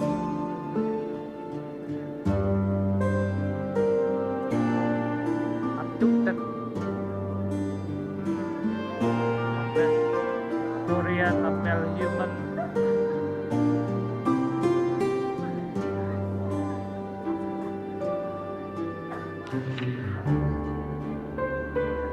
Marlowe, a male human. How many this meme kill people? 1, 2, 3, 4, 5, 6, 7, 9, 10, 11, 12, 13, 14, 15. 15 people. The information about Robin, Firefly, and the other victims. I don't see any commonalities among them. Looks like the rumors were right. Death does seem to be targeting random victims. And based on Sunday's notes, he's no stranger to death. He's just surprised that it has resurfaced. This light cone is securely guarded. It must hold some important memories. According to Robin's interview, despite having performed on so many grand stages, her favorite performance was a pretend show she put on with her brother when they were just kids. I wonder how their relationship is now. Growing up brings gains, but also losses. Yeah, time has a way of smoothing things out. The beautiful dreams of youth will eventually fade away.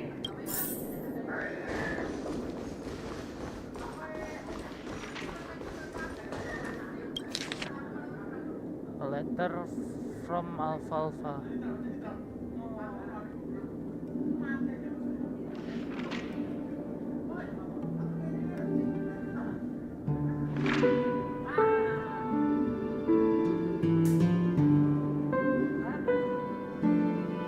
Ooh, this guy.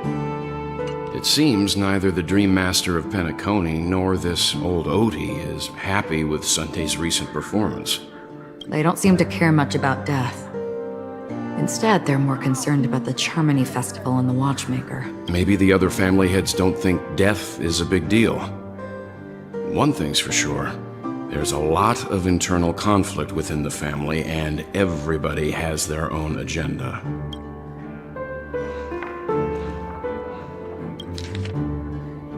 List of suspect.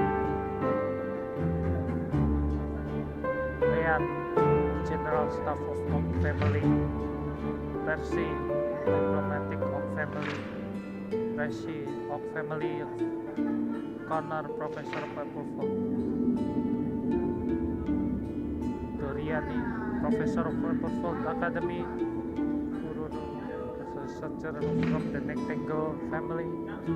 Danny, Dreamscape producer from Nectangle. Maureen, Dreamweaver of Nectangle. Sir Whittaker, the head of Nectangle family. And Reno, Irish family. Forage, Irish family. Irish family, Carrie, Irish family, Brendan, Bloodhound family, Carter Security, Bloodhound family, see.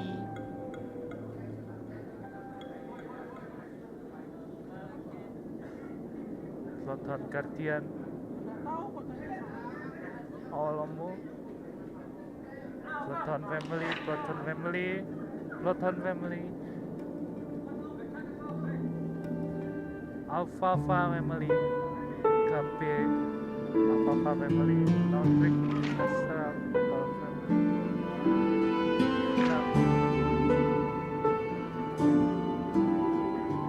Mr. Sunday has done some serious research on his suspects.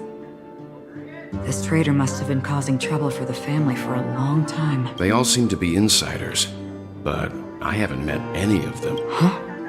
Wait, these characteristics. What is it? No, nothing. Maybe I'm just overthinking things. However, if this traitor really exists, could they be responsible for Firefly and Robin's deaths? Perhaps that's why Sunday is taking this matter so serious. That's all for now.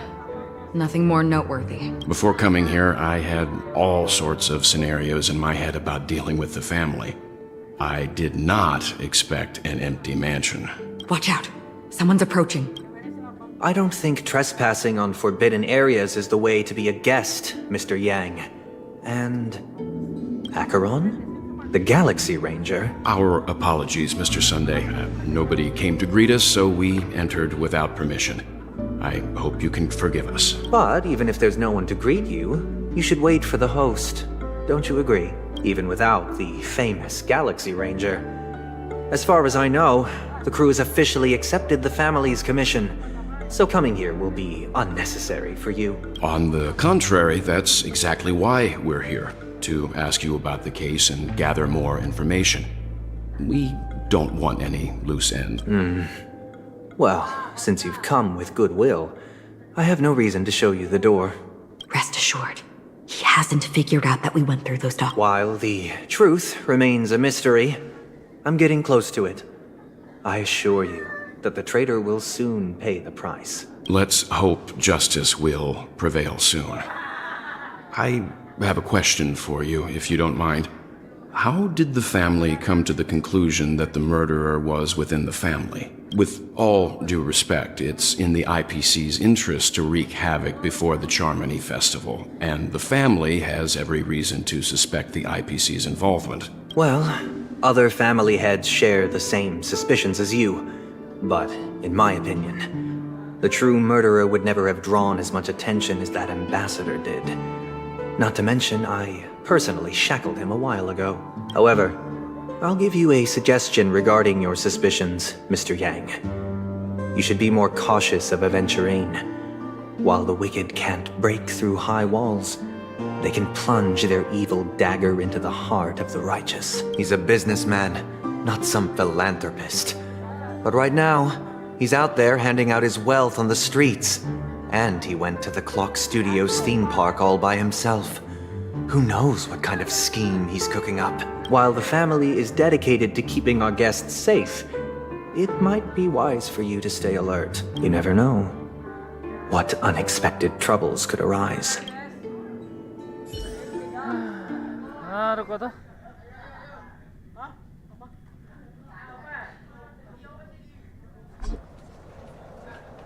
According to a Pierpoint hotline tip, there was a major breakthrough in the shocking Ejhazio Aventurine case. The suspect has been arrested. This fraud case has been linked to many departments within the Interastral Peace Corporation. The case's main suspect originates from Sigonia 4 and is one of the survivors of the second Kataka Abjin extinction event, who does not carry an interstellar refugee travel permit. As per Strategic Investment Department head Diamond's sentiments, the IPC has appropriately relocated the suspect in the spirit of the Charter and will continue to conduct further investigations as to the motive of the suspect. What pretty eyes. Tell me, do they shine in the dark? Well, if they did, I'd sell them in a heartbeat. You don't know how many people long for your eyes to be closed forever. As a servant, you should not resist your master. Yet, You went and killed that man anyway. No lawyer has the audacity to defend you.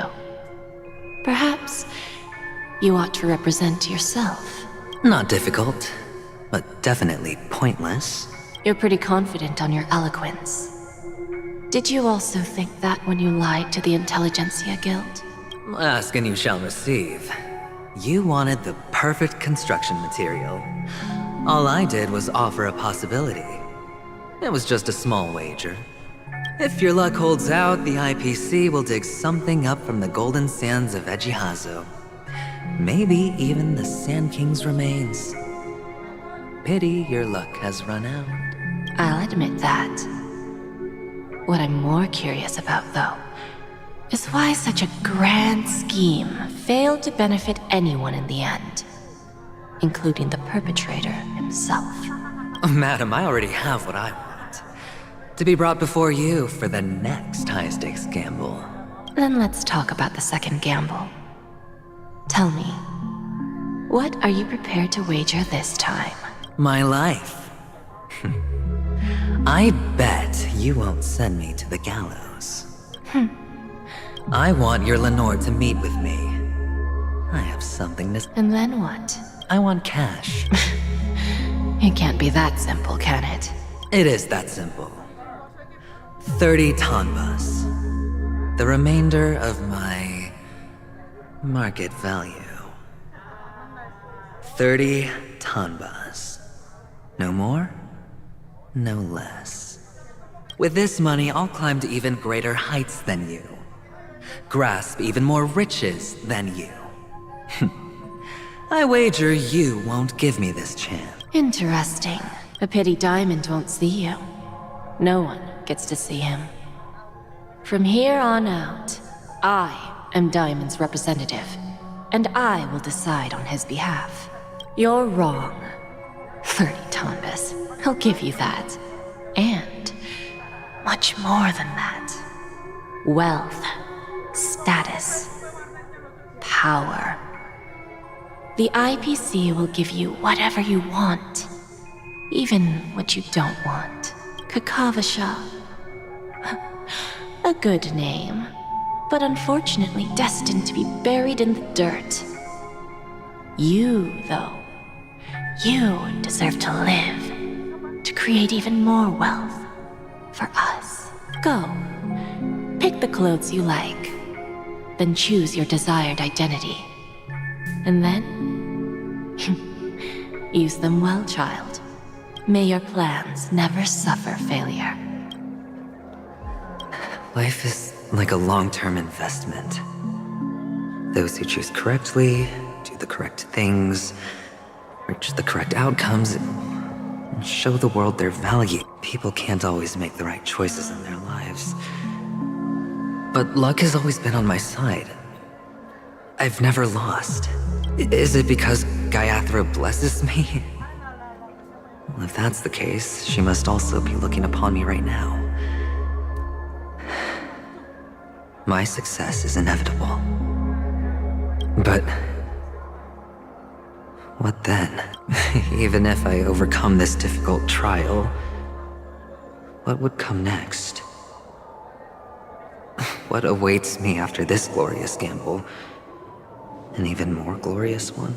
Will I return triumphant with unending riches after countless successes, or will I encounter failure, never to return? I'm pretty sure you already have some ideas, lowly gambler.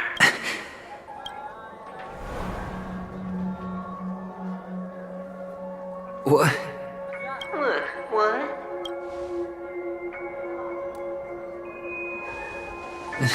Am I dreaming, or have I gone completely insane?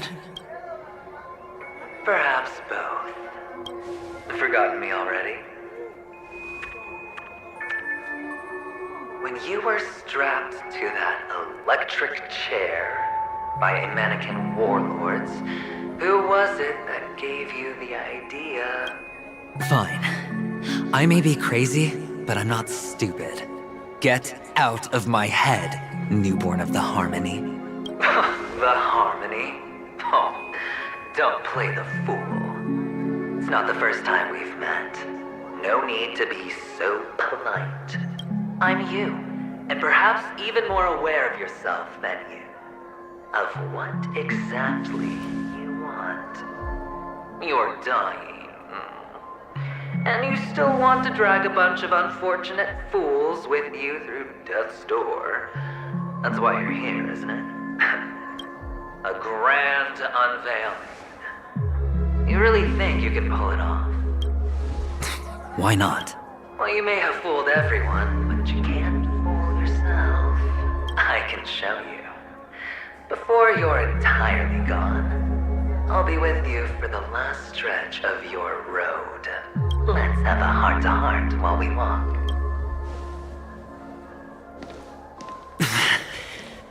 What exactly are you? Most people in this world spend their entire lives just to reach one outcome. And I am that outcome. Kakavasha, I am your future. First I'm hearing things, and now I'm seeing them. Great. Am I going to be elevated into the Harmony's Emanator next? Why are there no guests here? What's that featherhead doing? Just a Pepeshi? No. A child? I thought minors weren't allowed in Golden Hour. Hey kid, you okay? Are you lost? What's wrong, mister? You don't look well.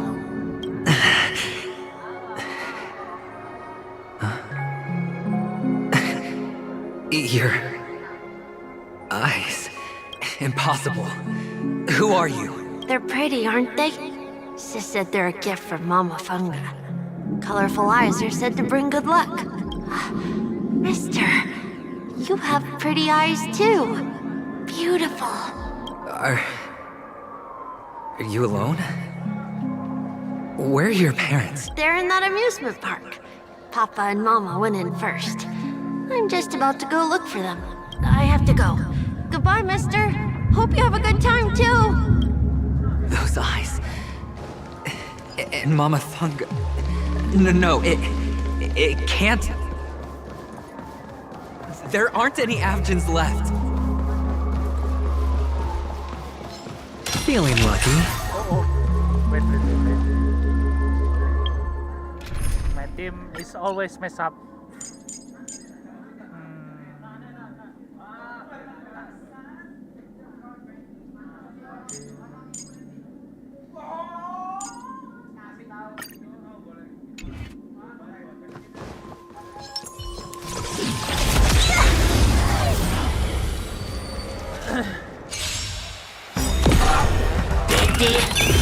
There's more to life.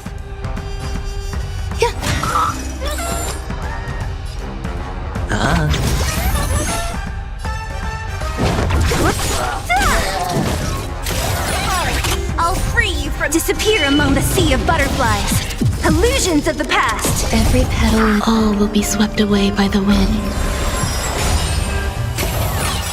Time for a The shot. dice have been cast. Bust. Or maybe I'll take it off. Nap time. Grace and elegance. Existence is unity. What a headache. Sure, I'll play. I'll free you from disappear among the sea of butterflies. Illusions of the past.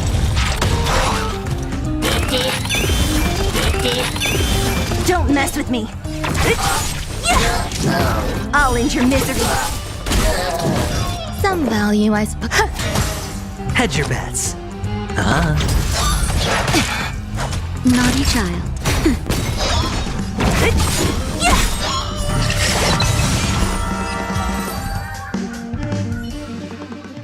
Those eyes. And Mama Funga. No, it can't.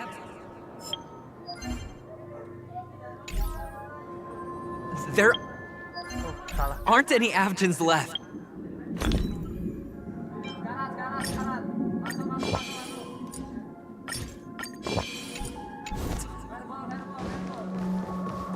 Feeling lucky. Papa, Mama, wait for me. Only on Paniconi, am I right? What are you still doing here? Well, you've known all along. The family truly showed leniency to everyone who came seeking help. Why would there be a need for such high walls and deep moats? However, people don't see it like that. Especially since the flavor of the drink syrup is so alluring. You will receive no charity on Paniconi, and relying on your own strength alone to topple high walls? Not a likely fate. Which is why, once you step into the hotel, you remove your high hat and beg everyone you come across for help. Like a hyena scavenging for scraps in the desert. Because you know that opportunities are fleeting. Well, when you put it like that, even Ratio's a teeny peacock analogy sounds pleasant. Well, you know how rare it is for me to give you the straight dope. So listen while you can. It's good timing that you mentioned the doctor. I'm especially fond of what you and he have in common. The conspiracies, calculations. Especially the part about the finale, a magnificent act of betrayal. Oh, when everyone thinks this way, who would even suspect that it was another trap you've meticulously devised? Go on. Tell me I'm right. You know who you really are, Mr. Cavalier Gambler. Uptight, overcautious, massive inferiority complex. You won so much, and you're still so afraid of losing. They only see your big bets, your bravado, the full house, the straight flush. They don't know the other hand is below the table, clutching your chips for dear life. It's a heck of an act. No wonder the tavern sent you an invite. You're a natural kid. You don't stop at fooling the audience, you fool yourself too. Well, the best way to prevent others from seeing your true colors is first being able to fool yourself. Of course. I know you all too well. But it's strange. Why did you decline that invitation? You had the chance to embrace elation, and was that not what you most wanted? But you chose the IPC instead. What the? For the preservation? I doubt it. Do you even have anything in common with the preservation? Oh, I thought you knew. Didn't you say you had me pegged? We're done. Either stop talking or disappear from my sight. That's fine. But who exactly is about to disappear here? Well, it's not going to be me, anyway.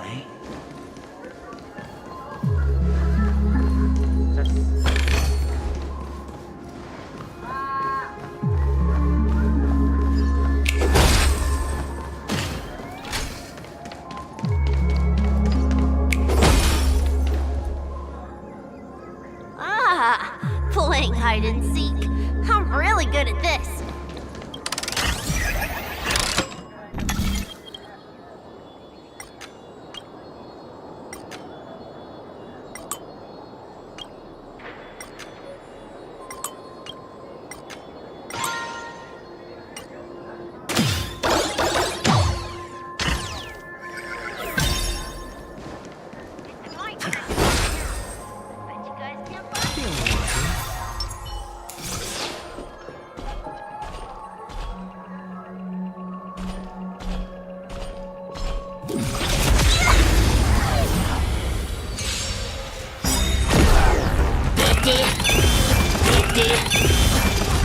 Existence is unity. I'll free you. Disappear among the sea of butterflies. Illusions of the past. Spend freely.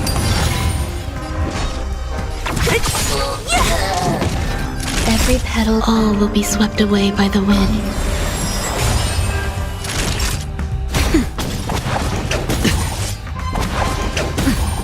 There's more to life. Don't mess with. What a headache.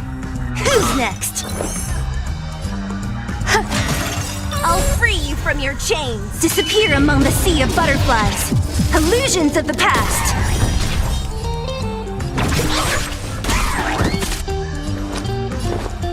It's on me.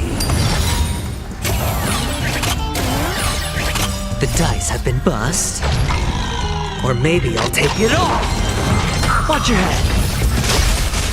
That'll take more than nap time.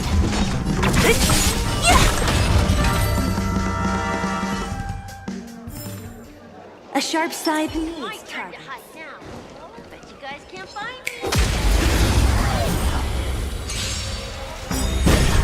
Grace and elegance, eternal. Sure, I'll play along. Spend freely. Don't mess with me. Disappear among the sea of butterflies. Illusions of the past.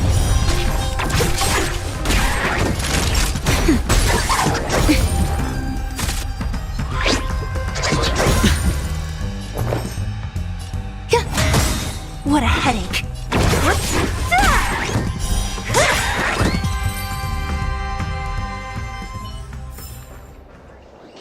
It's my turn to hide now. I bet you guys can't find me. Hide and seek. What sweet childhood memories. When Mama said goodbye that day, how many catechins were like jackals hot on your heels? I know you won't forget that sound anytime soon. Those shrill cackles. You had to hide right under the noses of those savages. You and Big Sis, playing dead, drifting in all that muddy water.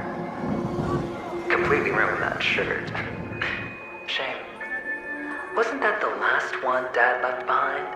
It wasn't ruined. I've always kept it. Come on. It's a rag. It's not like you can ever wear it. Now you don't have to hide. You probably won't even deign to get your pretty outfit wet in the rain. Your social capital has changed after all. I've never changed. On the contrary, now you're the one who does the hunting. The last round of hide and seek, and you get to be it. You should enjoy it. That child. Could he be in here?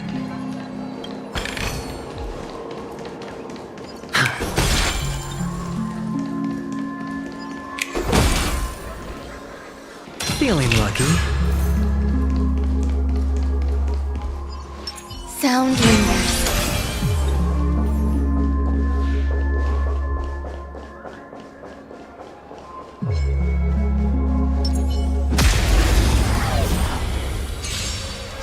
Eternal.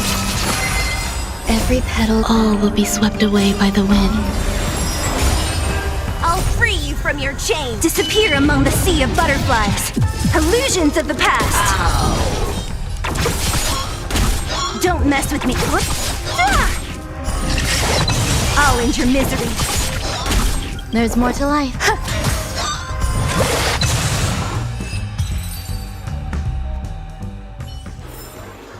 A sharp side. That child.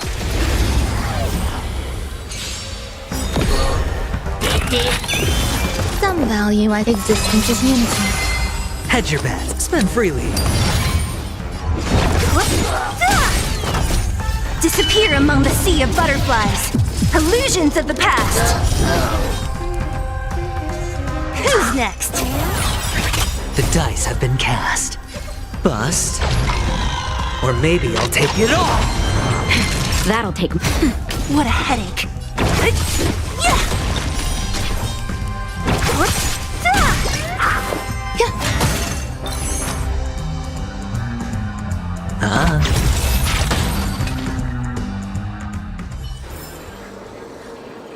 That child. Could he be in here?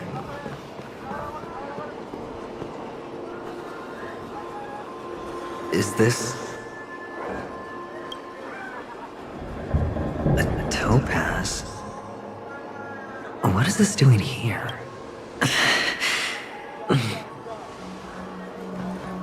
What? Does her cornerstone wrench at your heart, son? I was merely curious at why it was here. Maybe that winged guy put it here. To taunt you. Just to make you realize that your painstakingly arranged magic show is nothing but a death rattle. The cornerstone's hue is the same as the radiance of Clipant's body. I've gotta give it to you. I've heard a lot of baloney, but that lie deserves a prize for sheer nerve. If he were just a little bit smarter, the jig would have been up right there. This is just bait. Of course. That's why Ratio's betrayal was one of the keys to your plan. I have to say, that doctor's acting was perfect. Or maybe he wasn't acting at all. All the better for you. Sunday didn't become head of the Oak family by acting sloppy. He's obsessed with control. You have to give him enough detail to satisfy his meticulous nature, but not so much that he gets suspicious. Which is why you had Ratio seek him out and leak the plan on purpose. To prevent the other party from suspecting anything. The intel you gave to Ratio was all true. He spoke the same to Sunday. Finally, Sunday took the bait, found the other cornerstone, and before you know it, everyone's distracted enough for you to steal the third stone right out from under them. Why don't you stop rummaging through my mind? Your mind. It's our mind. You're me, and I'm you. We're the same.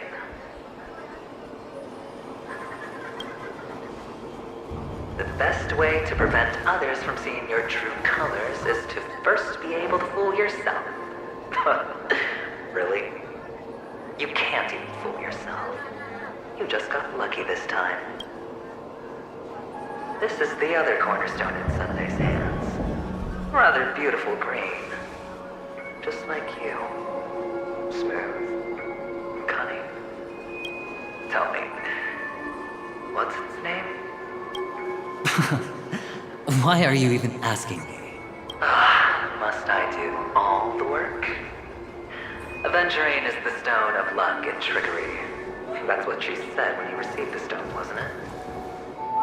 This type of stone isn't rare, but its hue is very similar to a certain gem. In fact, it's often used as a substitute. And that more precious gem is... Jade. Even Sunday can't tell the difference.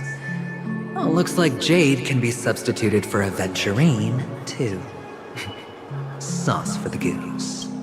Aventurine, Topaz, Jade.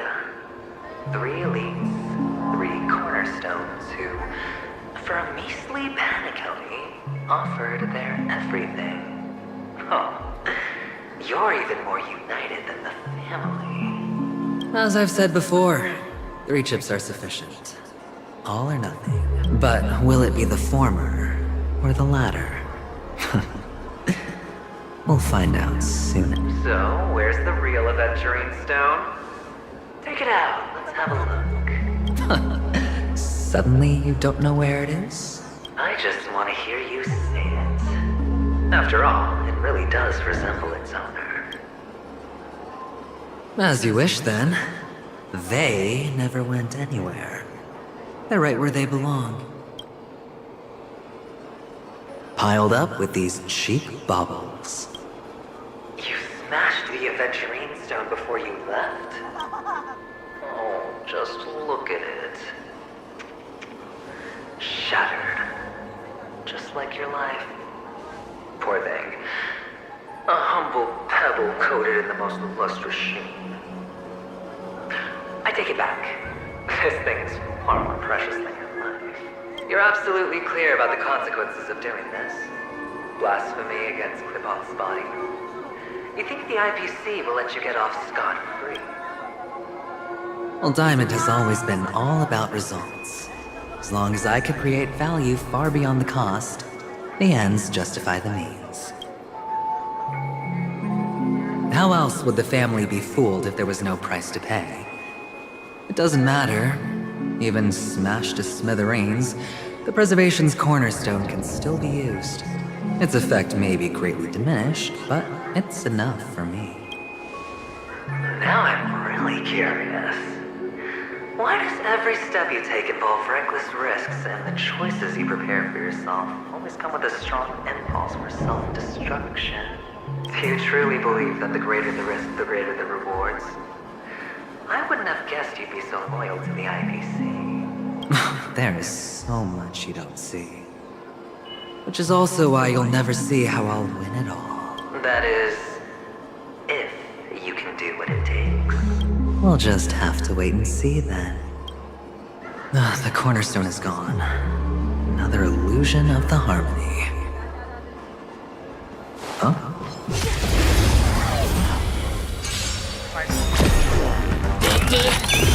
There's more to life. Existence is unity. Every petal, all will be swept away by the wind. Hedge, it's on me! I'll free you! Disappear among the sea of butterflies! Illusions of the past! Naughty child. Nap time. What a headache! I'll end your misery! Sure, I'll play along.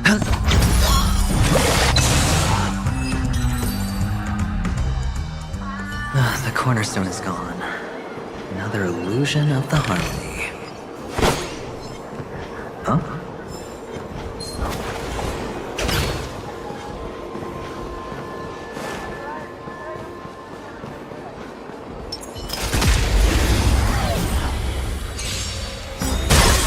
Grace and elegance. Eternal. Hedge, spend freely. The dice have been bust. Or maybe I'll take it all!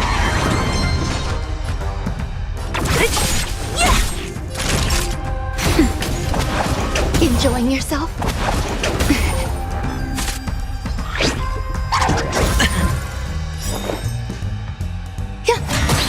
Don't mess with me! Every petal, all will be swept away by the wind.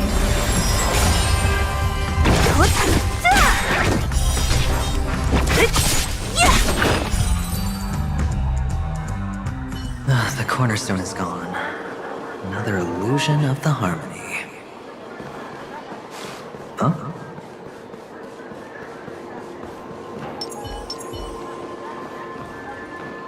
Hello. We meet again, Mr. Pretty Eyes. Yes. We meet again.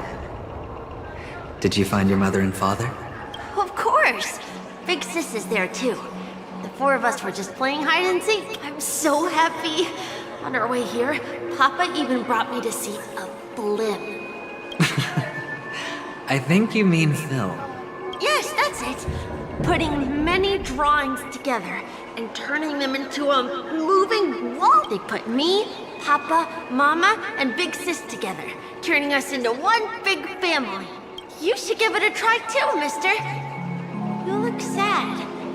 The amusement park will cheer you up. Sure.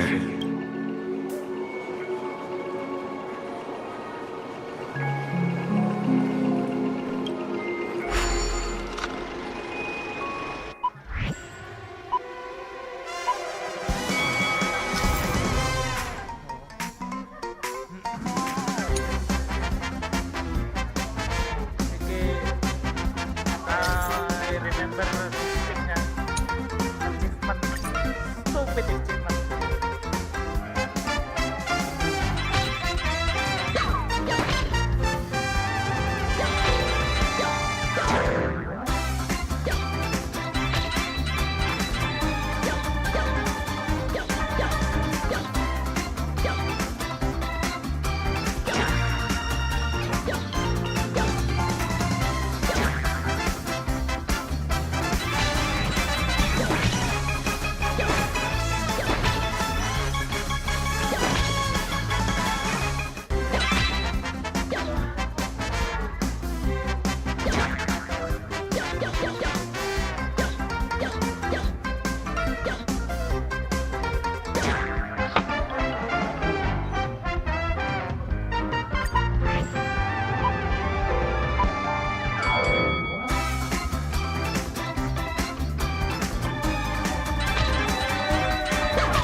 How's that? Not a bad score, eh? Boring.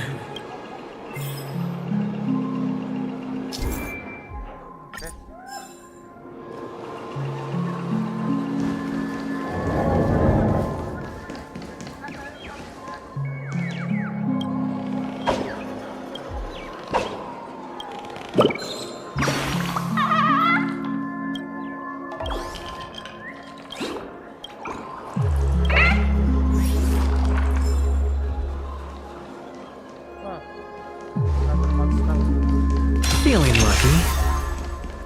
Sound lingers.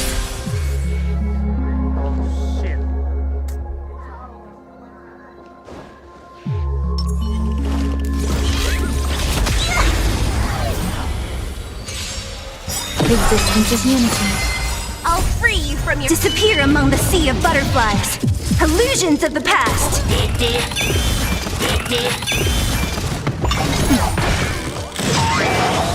Oh?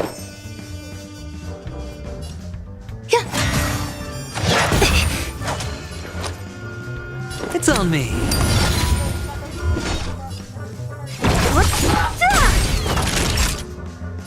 Nap time.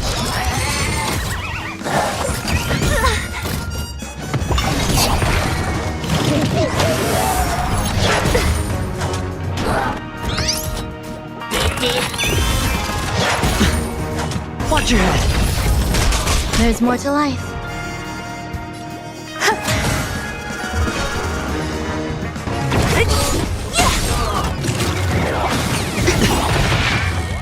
Every petal, all will be swept away by the wind. Spend freely. The dice have been cast. Bust. Or maybe I'll take it all.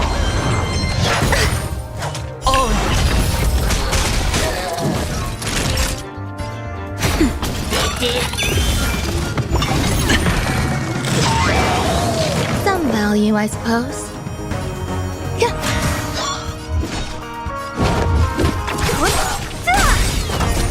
Disappear among the sea of butterflies. Illusions of the past.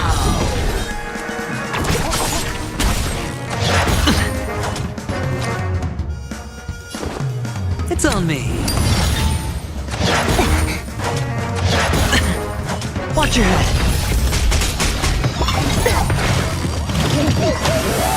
Naughty child. Nap time. Existence is unity.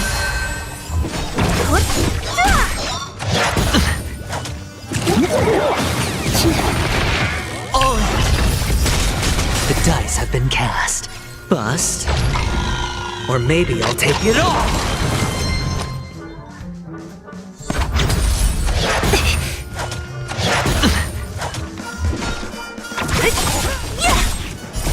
Disappear among the sea of butterflies. Illusions of the past. Time for a shot. Hedge your bets. Spend freely. Watch your head. No dirty tricks, alright? There's more to life. Every petal, all will be swept away by the wind.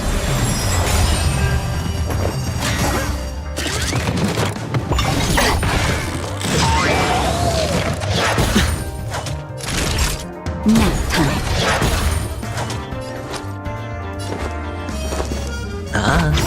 Don't mess with me. The dice have been cast. Bust.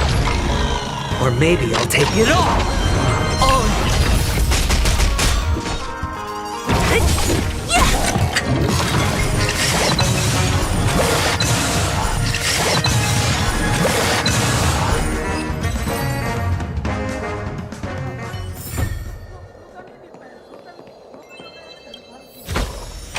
Hey, you're pretty generous.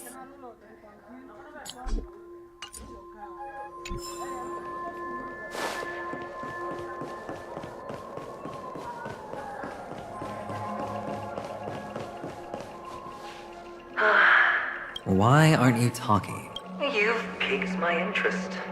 I'll admit that there are still aspects of you that I don't completely understand. Well, you sound sincere this time, at least. Well, since Sincerity is one of my traits that everybody likes. And I have precious few of those. Moving on. See that maze over there? I'll know everything about you before you reach the exit. Our quaint journey through this amusement park still isn't over. And I wouldn't mind stretching this out at all.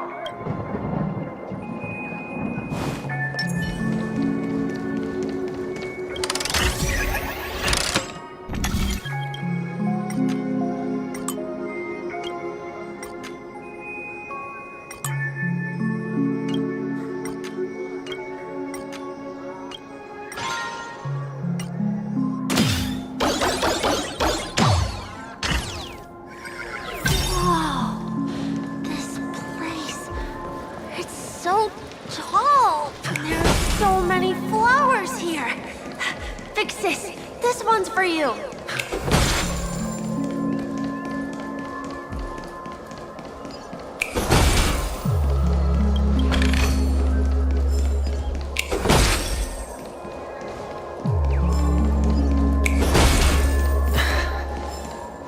A dead end?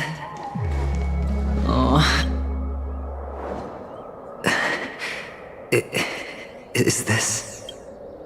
Oh, what's on your mind? It's got nothing to do with you. Do you need a hint? These are manacles on you. That man gave you your first job.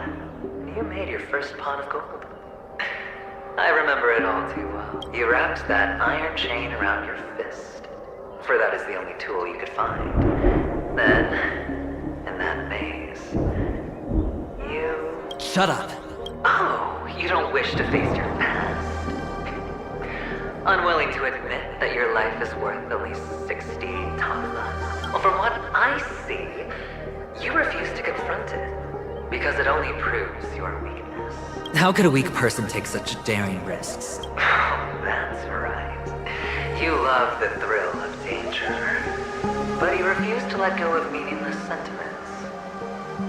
Even in this beautiful dream, the only thing you dare allow yourself is death. In your hands, those who follow you could have become Joker cards. They're far more useful that way. It's not like this is the only place the family ever cut corners. You could have had tons of action if you weren't so all or nothing. A pity you're not him. Well, you wouldn't be in this state if you could just get with the program. And why couldn't you? Out of professional integrity. Those techniques you mentioned are highly efficient, but it's not that I don't know about them. It's more like I couldn't care less. Get it? What fun is it if the fight isn't fair? Fair? You assume your opponents would fight fair in the first place. The odds are obviously not in your favor, so how are you just breezing by? Did that masked fool's words awaken something in you? Well, she gave me an answer that could turn everything upside down. Everything? You mean it could make all the cards on the table just... That's cheating. If these leaves could be brought back, would they bloom into new flowers?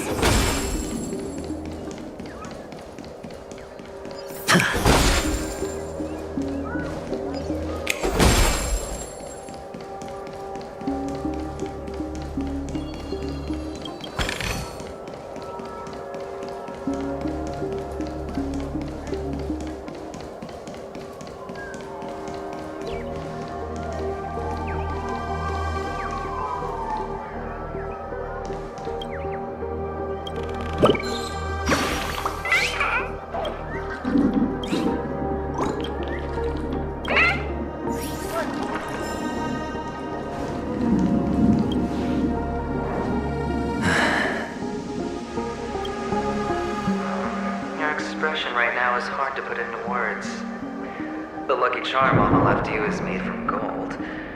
Why did you never consider selling it? You obviously could have lived a normal life like Big Sis that way. Looking back, that was the better choice. Mama only left us with 2 pieces of jewelry. A necklace and a lucky charm. There won't ever be a 3rd piece. That's what you always say, but you actually regret it, don't you? that you didn't somehow. You can zip it if there's nothing to talk about.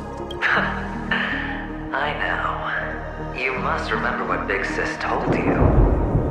You are a child blessed by Gaiathra Triclops, and can lead the clan to happiness. So always remember to protect yourself and never resent the pain and poverty you're going through. The words still ring in your ears, don't they? You're a good kid, so you definitely won't have forgotten. So, you surely won't forget how tragic her last moments of life were. How the piercing laughter behind you felt like it was drilling into your heart. You ran away without looking back, just as she told you to. Tisk, tisk. A lifelong regret indeed. Enough!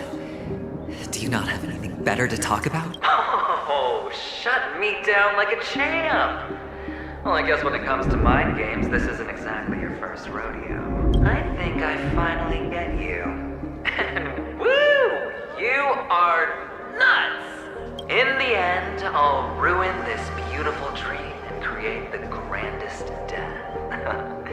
Well, you stuck to that start to finish.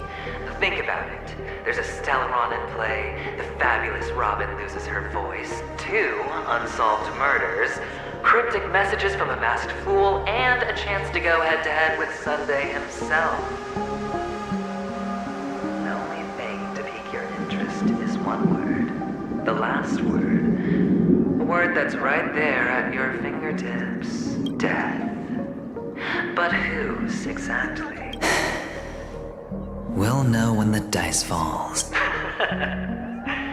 All right then. Reserve a seat for me in the audience. I'm curious to see just how capable you are. Still, you never answered my question. If you could start over, would you still want to be the child who received Gaiathra's blessing? It's so quiet this time. Is he finally gone? Or am I the one about to disappear?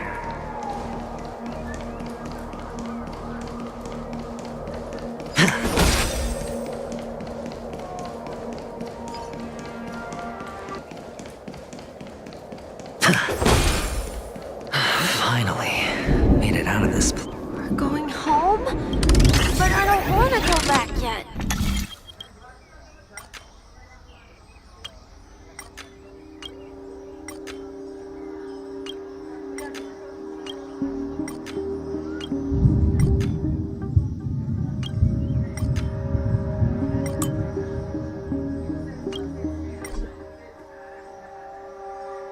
Okay, hold on.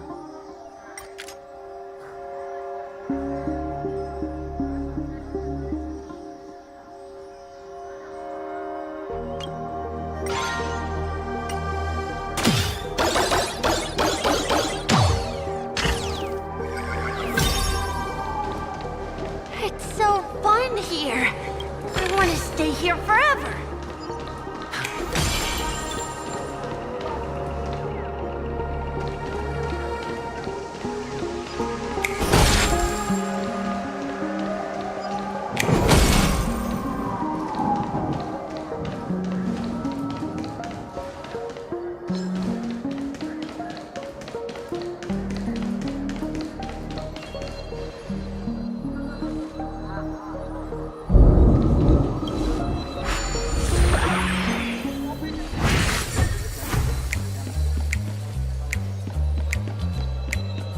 Brother Hanu, where are you going?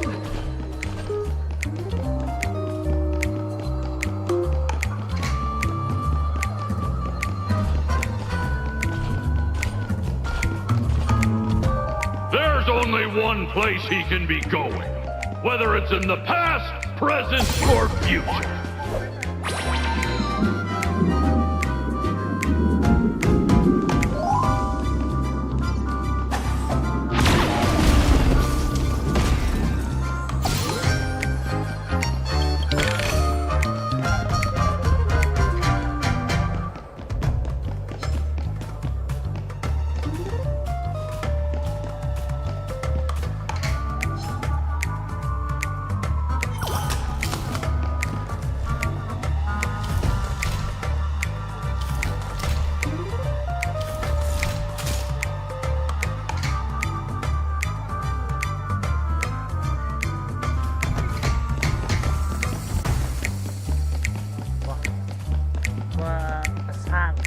Oh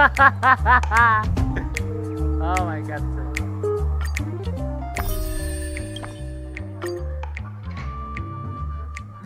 I'm stuck. Nice. Good game.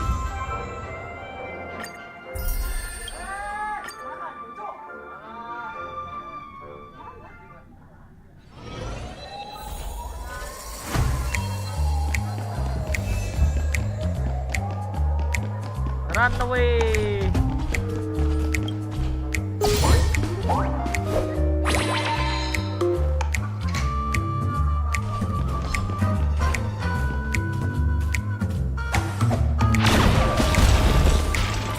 Beautiful dreams about to end.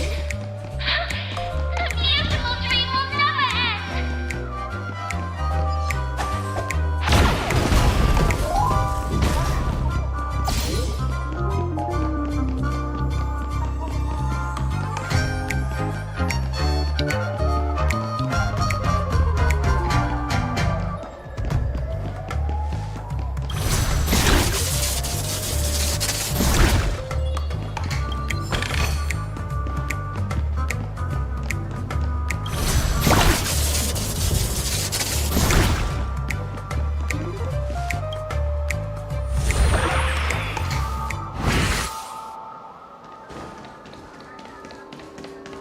Mister, is that you? I hear the sound of leather shoes. Ah, it really is you. I don't know why, mister, but you always give me a special feeling that makes me more curious about you. It's sad that I can't get to know you more. We have to say goodbye. Did you have fun? You're going back? Yes, I should go home. The day's getting dark, and it's going to rain. I don't want to worry the others. You're home. Where is it? What a strange question. It's where Papa, Mama, and Big Sis are. In this dream. This amusement park. This beautiful dream. They really are peaceful. Everyone loves it. But, mister, why don't you like it? Because they're not here. Where are they then?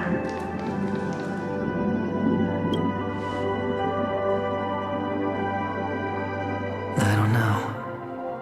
You do know. But there's no point pressing the issue. Admit it. You're tired. We all are. Which is why we chose to stay here. Me and him. Your past and future. How long will you stay? Forever. We'll be with you forever in this dream.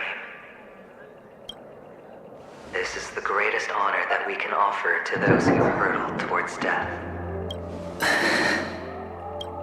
The road less traveled is less traveled for a reason. But you've never gone in any other direction. Your own life is the chip you're most eager to lay down. Always has been. You don't care who the real murderer is, and the Watchmaker's so-called legacy couldn't be more boring. What you want, what you need, is to be the smooth operator, the solid gold deal maker who doesn't waste a drop of sweat, even when he's up to his neck in danger, deep inside family territory. You want to be polished up, cuffed with red-hot chains, and spotlit center stage. You'll be the closing act, the final sacrifice. I can do it. And it will be flawless. Of course you can. Your luck will help you at the right time. Stellaron and an emanator. It's that simple now. That way, the IBC will earn a place at the table. And as for you, you'll just happen to slip the leash, leave the rat race, extract yourself from this endless debacle. You'll have the freedom you've always dreamed of. This isn't the first time. You've been an escape artist from day one. This fiasco started with a death, and its curtains will fall on another death. Oh. So that's why Diamond chose you. He's just after Penacony. No matter the means, no matter the price. It's hard, isn't it? Well, don't get soft on me now. What, did you suddenly grow a conscience? Hey, I was born from yourself. I'm well aware that climbing out of the hole you've dug is basically impossible. I can't stop you from doing what you want. I can't change where you want to go. Well, what's done can't be undone. All we can do is play the cards we're dealt and rake in as much time as possible. Yes. Alas, people won't make all the right choices in their lifetime. Though luck always seems like it's on your side. You will keep winning, having never lost before, but why you? Why must it be you? If all your luck is built on the pain of someone you love, on the loss of dozens more, if these windfalls, these jackpots, aren't a gift from Gaianthra, if all they are is a long string of meaningless deaths, then what did we do to deserve living in a world like that? Well, maybe when I get to where I'm going and look back, I'll know what the trip was all about. Finally. Time to make a move, my friend. I'll be waiting up ahead. Say goodbye to the kid before you shuffle off.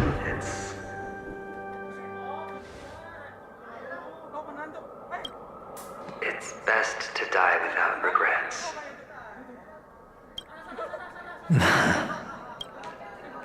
And now, only we are left. Can you take a photo for me? I want a memento. Sure.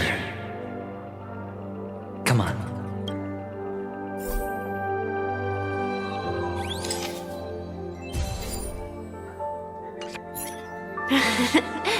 How nice. Now I can see what I look like too. Look at the lens when you're taking a photo the next time. Your expression will look more natural. Sure, I will. Then, mister, are you going back too? I can't leave yet. I still have a show to do. Oh, let's go then. I'll take you to the stage. Sure. So you're an actor. No wonder your clothes are so stylish. I'm actually a merchant. But I do have a show to do. Are you the same as those men in black in the sky? But you're not wearing black.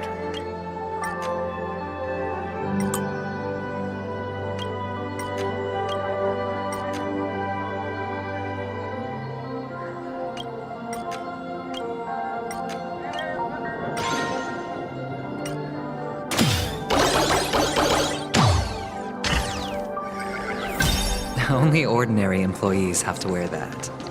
My position is much higher than theirs.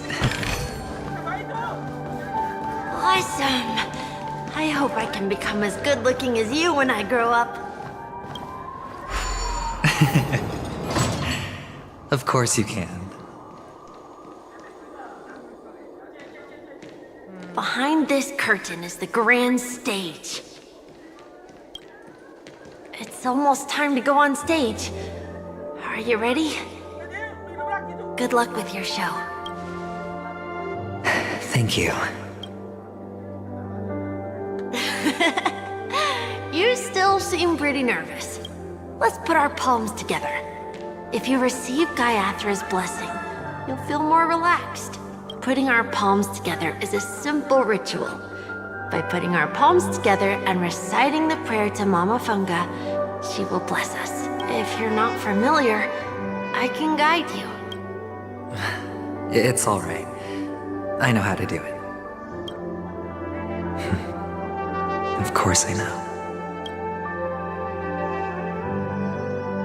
This is where we go our own way, Kakavasha. The catechins are coming. Why? The catechins have already taken all our money, food, and they killed our parents. What more do they want? Catechins are bloodthirsty, cruel, and insatiably greedy. They want everything only to end up with nothing. This is a trick, an act of revenge. Remember?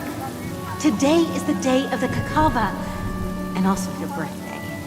They know the Abjin will surely hold a festival today. With the aid of this rain, they will come to destroy our wagons and take everything they want. Little do the Catechins know. This time, we will fight back. The men in black that descend from the skies are on our side. The Catechins stand no chance against them, and will surely pay for their arrogance. Without this rain, the Catechins would never take action, and we would not have the chance to turn the tide. This is a gift from Gaiathra, and you are Kakavasha, whose good fortune will bless your sister with success. But people will die, and you will be in danger. How is that good fortune? Why are you all doing this? The Avgin always return their blood debts. Gaiathra calls for me, while Papa and Mama are waiting for me. I must answer the call. She will bless you with good fortune and help you survive. As long as you are alive, the blood of the Avgin will never run dry. So run, Kakavasha. Do not be afraid, and do not look back. Go to the other side of the mountain. The rain will accompany you, and the rain will bless you. As for us, we will reunite in Kakava's next aurora. May the goddess Gaiathra close her eyes 3 times. Keep your blood eternally pulsing. Let your journey be forever peaceful, and your schemes forever concealed. Farewell, Kakavasha. Newsflash from the Inter-Astral Peace broadcast.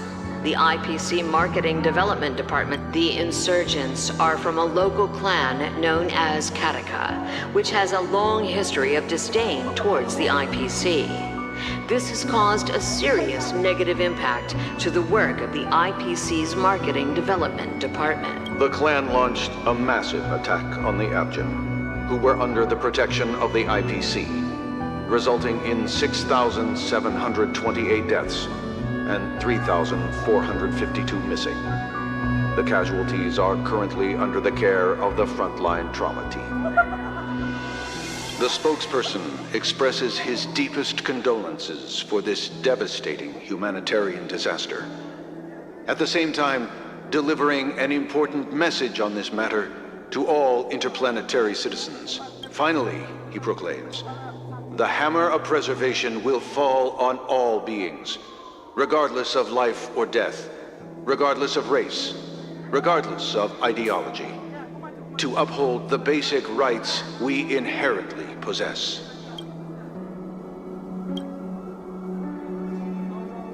Kakavasha?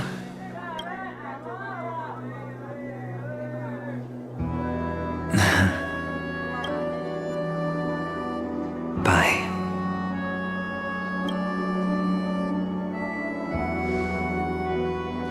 Okay. All the actors are in place. It's time for the show to begin. Okay. This act is dedicated to you. I hope it'll be an unforgettable memory for you.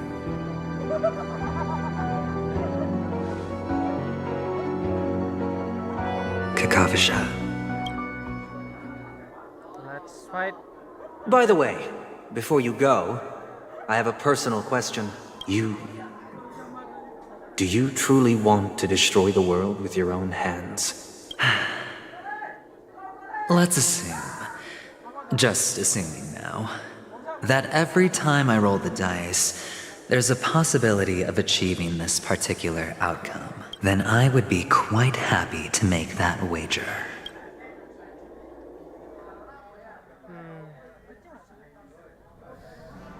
Time to put my team. Is this Miss Acheron? Hello, I'm Himiko, the Astral Express's navigator. Hello, I'm March 7th. I'm sure he needs no introduction, as you definitely know him.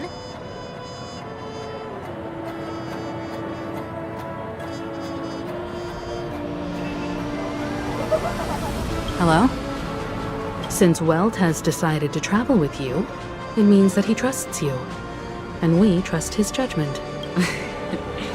I envy your close friendships. Miss Acheron here doesn't present a danger, and she's of no threat to the Astral Express. Aventurine's prior accusation was based on nothing more than his own subjectivity, which is why, before we continue working together, he has a duty to explain himself. You want to create a situation where all three parties are present? There must be some deeper meaning behind Aventurine's actions. I suspect he's been aware of Penacony's secret from the beginning and has been continuously strategizing to unveil it. In that sense, the Astral Express's role in his plans would be imperative. In the worst-case scenario, he may use us to do something unexpected. Assuming things do escalate to that stage, having an extra ally is a good insurance policy. Penacony has numerous factions, and the state of affairs is significantly more intricate than that of Belobog and the Xianzhou.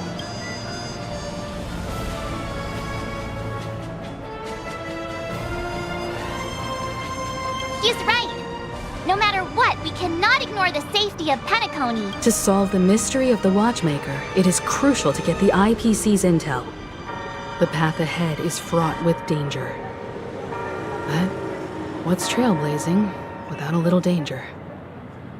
Sounds like we've reached a consensus. Now, Miss Acheron? I will accompany you, of course. Let's move out then. But where do we start looking? No need to rush. If he truly has laid a trap, he will definitely use every means to lure us in. Ladies and gentlemen, the most wondrous, most magnificent show in Penacony's history is about to begin. The IPC cordially invites. Look, should both the performers and spectators fail to arrive, won't all of Aventurine's plans be for nothing? Let's get going, everyone. The hour of trailblazing is upon us.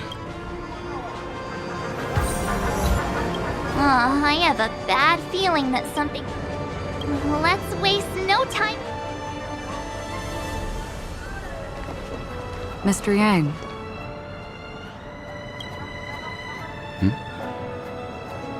Why did you not tell your companions about my true identity? It's just like you said, an inability rather than an unwillingness. Plus, it's a long story, not something that can be summed up in a few words. But I chose to believe you, and my trust in you stems more from my own personal judgment. I also believe that if it were their choice to make, they would make the same one.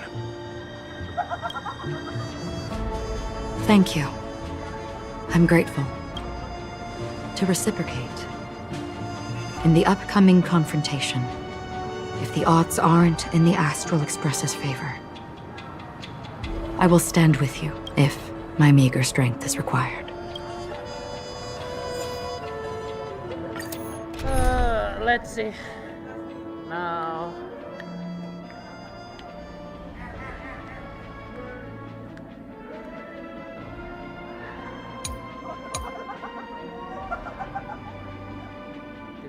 team. Guess.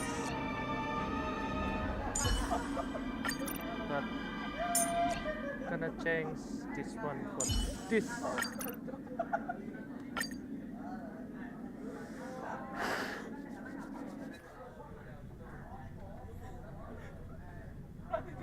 We're back here again. Aventurine actually chose a really conspicuous location. Oh, that guy's really taking it to a whole new level. Does he really think he's a superstar or something? Not a soul in sight. The hounds drove out the visitors, and now their whereabouts are unknown too. Everyone, pay attention. The other party has obviously come prepared. Ladies, gentlemen, dream seekers, tycoons, esteemed guests of the Watchmaker and the family.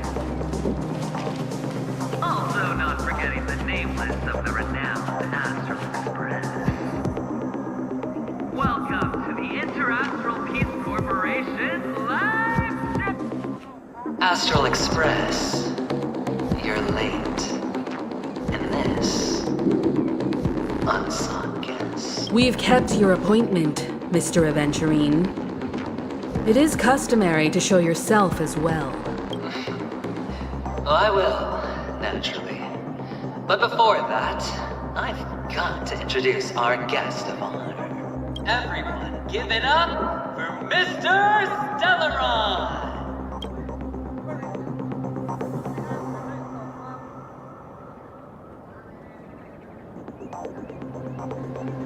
Let me remind you that in all likelihood, this stage and his identity have nothing to do with the wanted murder. Oh no, they do.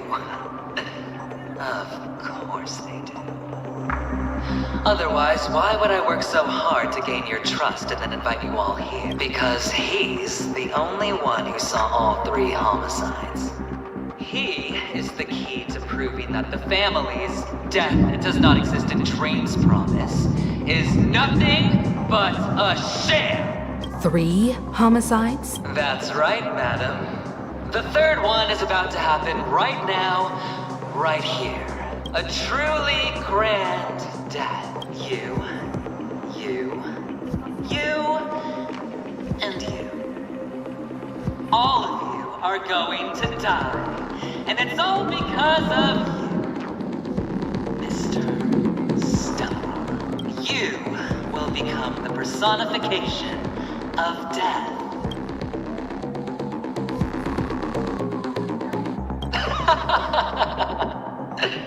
I thought my intent was crystal clear. Let me be a little clearer. I will detonate the Stellaron in you and cause a teeny, tiny accident on Penacony. BAM! The entire theme park will be reduced to a shattered dream. Then before the family can even react, I'll become the IPC fleet's navigator. Your bluff isn't fooling anyone. If you could really do that, you would have done so earlier. You wanna bet? Sure. I'll bet with you. I'm betting that it'll be a sweeping victory for me. By detonating an unprecedented explosion to prove that the vow of harmony is a complete and utter... You won't do it. Of course I can. It's just another gamble. I came from the wastelands of Sigonia.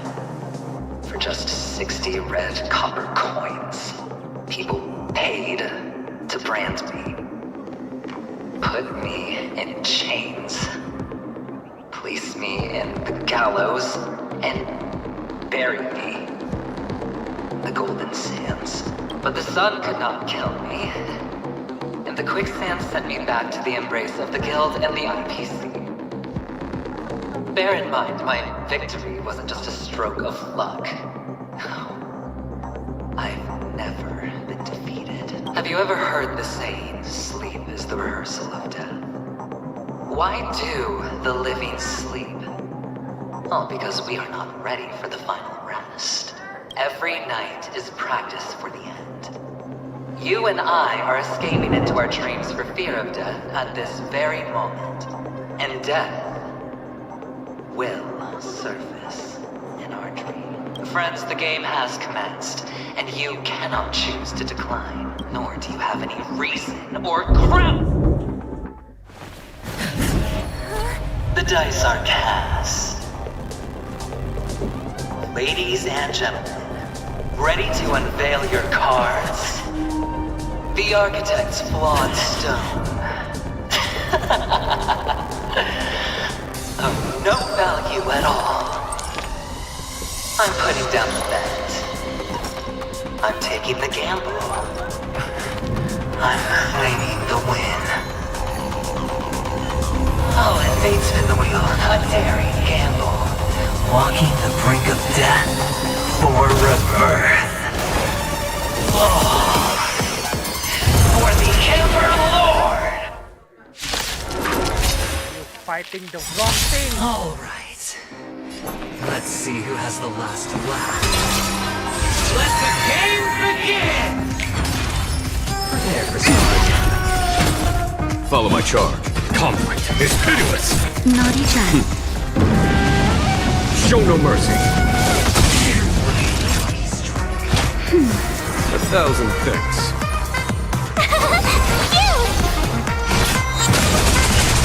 Some value, I suppose. Coming all in. A foregone conclusion. Here is thunder. Time for a shot. Tough luck running into me! Here! Every petal, all will be swept away by the wind. Conflict is pitiless!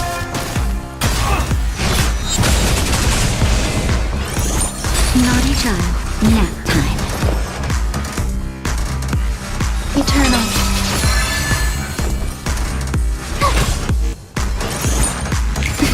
Try that again! Down from above. Gotta try hard sometimes. Watch this awesome move! There's no time to lose. Here is thunder! There's more to life. My turn! Phew! Enjoy yourself. Try that again! Follow my charge. Conflict is pitiless! What?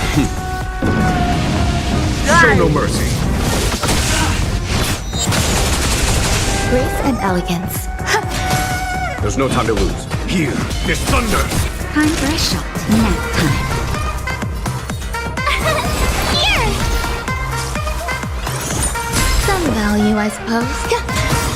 Every petal, all will be swept away by the wind. You can't run! Prepare for some.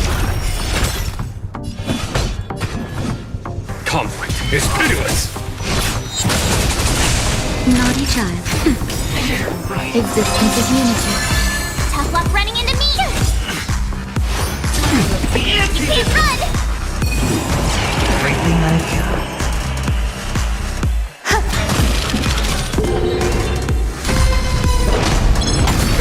Try that again! Gotta try hard sometime. Watch this awesome move! Here is thunder! That'll take more nap time. My turn! Phew! There's more to life.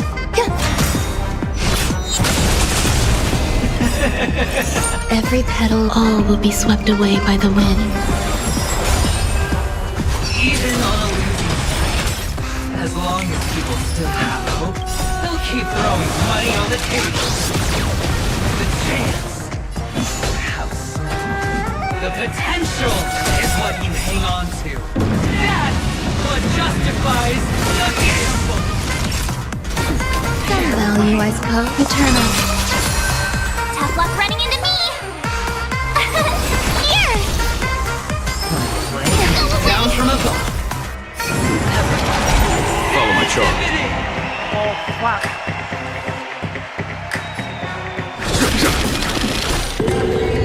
There's more to life. Time for a shot. Nap time. My turn!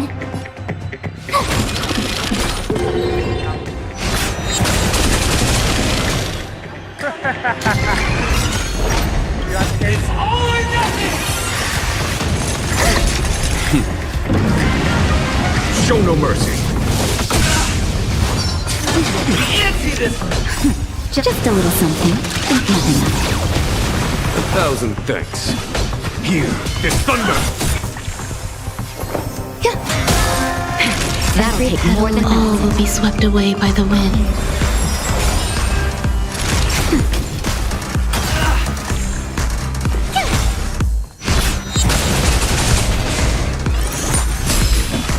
Conflict is pitiless. Some value, I suppose. Existence is unity. Naughty child.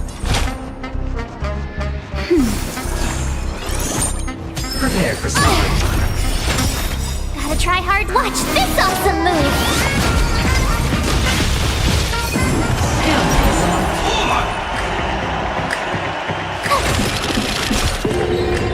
There's more to life.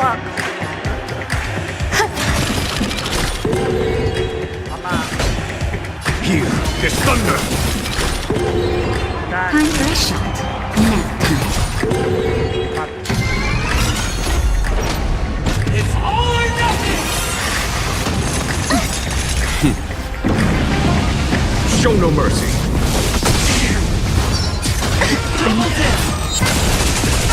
Grace and elegance. There's no time to lose. Conflict is pitiless. Naughty child. That's better. 1,000 thanks. Tough luck running into me. Cute. Eternal. Every petal all will be swept away by the wind. Follow my charge. Here is thunder. Down from above.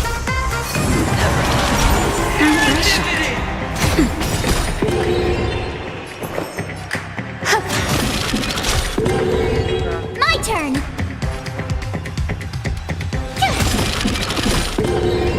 There's no time to lose. Conflict is pitiless.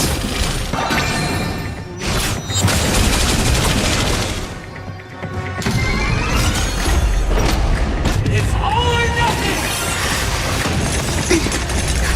Just a little something. Think nothing of it. Show no mercy. Going all in. Gotta try hard. Watch this awesome move. Here is thunder.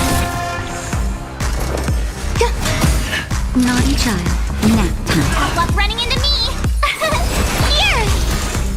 Prepare for some. Go away. Everybody's like that.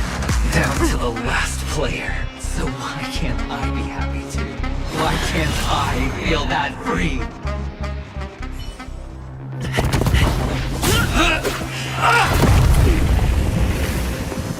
Always hide your ace with a straight face. I'm starting to get a little impatient with you all.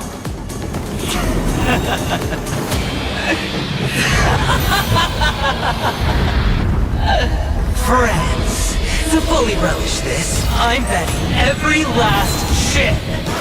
Only by casting aside reason does one truly gamble.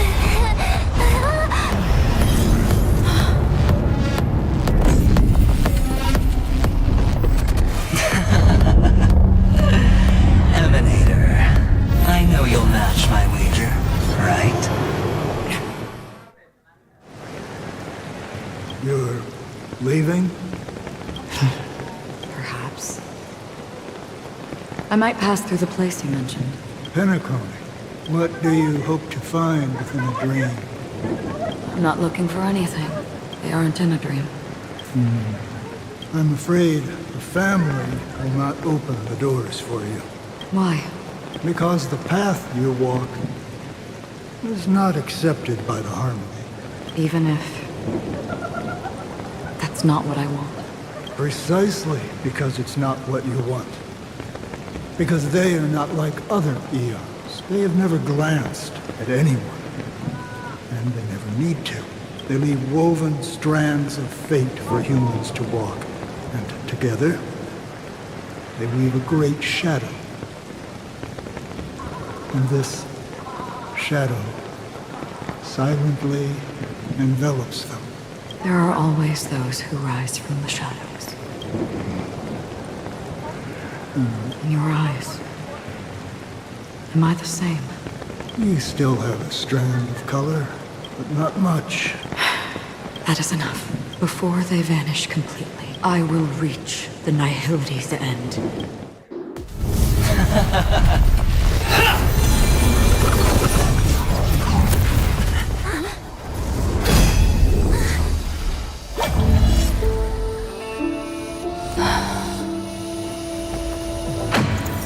I wish to mourn the departed, weeping like rain, to swell the crossing stream.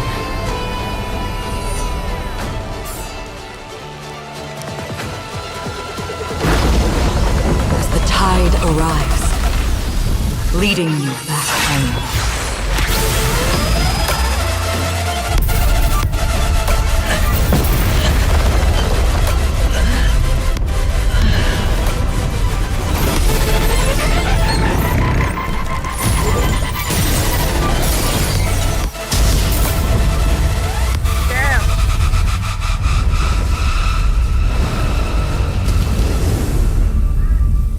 That emotionally damaged.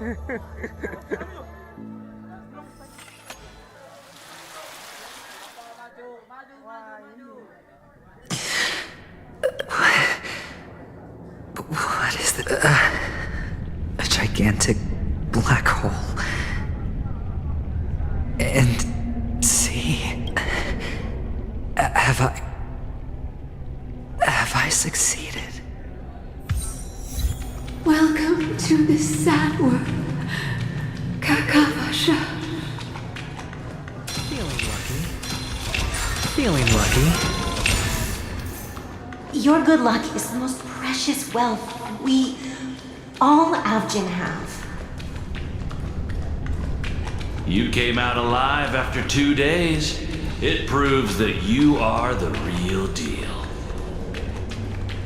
Wealth, status, power. The IPC will give you whatever you want. As for us, we will reunite in Kakava's next Aurora. It's a pity this is not the place you were expecting.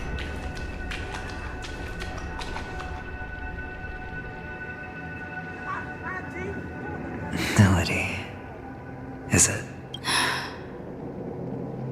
Perhaps to you, I am just an emanator who's hiding her identity. But the sleeping and shapeless never glance at anyone. They have no face, no form, and even less of a will to speak. The nihility envelops everyone equally. Only some who have gone under their shadow can go farther, tainting themselves with more nihility. That's all. That's all. My friend, you really leave me at a loss for words. So, is this my final destination? The land of the dead? This is all but a fleeting dream. One of the thousands of manifestations of IX. Under the watchful eye of nihility, we momentarily linger here before moving on to our own paths. It seems that my death has already been determined. Even if you wish for it, I can't promise you anything. Now that you've accomplished your goal, I think you can be a little more forthcoming. What do you mean? Your performance at the theme park was wonderful and grandiose. A simple yet practical technique that fooled almost everyone. No one would have ever thought that you would have gone to such lengths. Even staking your life just to prove a fact that had seemingly been disproved long ago. Real death does not exist in Penacony's dreamscape. Why would I do this? Because this is the only way you can uncover a secret that is even more unspeakable than the serial murders. To use this dream death to get there. To that promised land people constantly seek in this grand gathering, Penacony. The legacy of the Watchmaker. The true land of exile.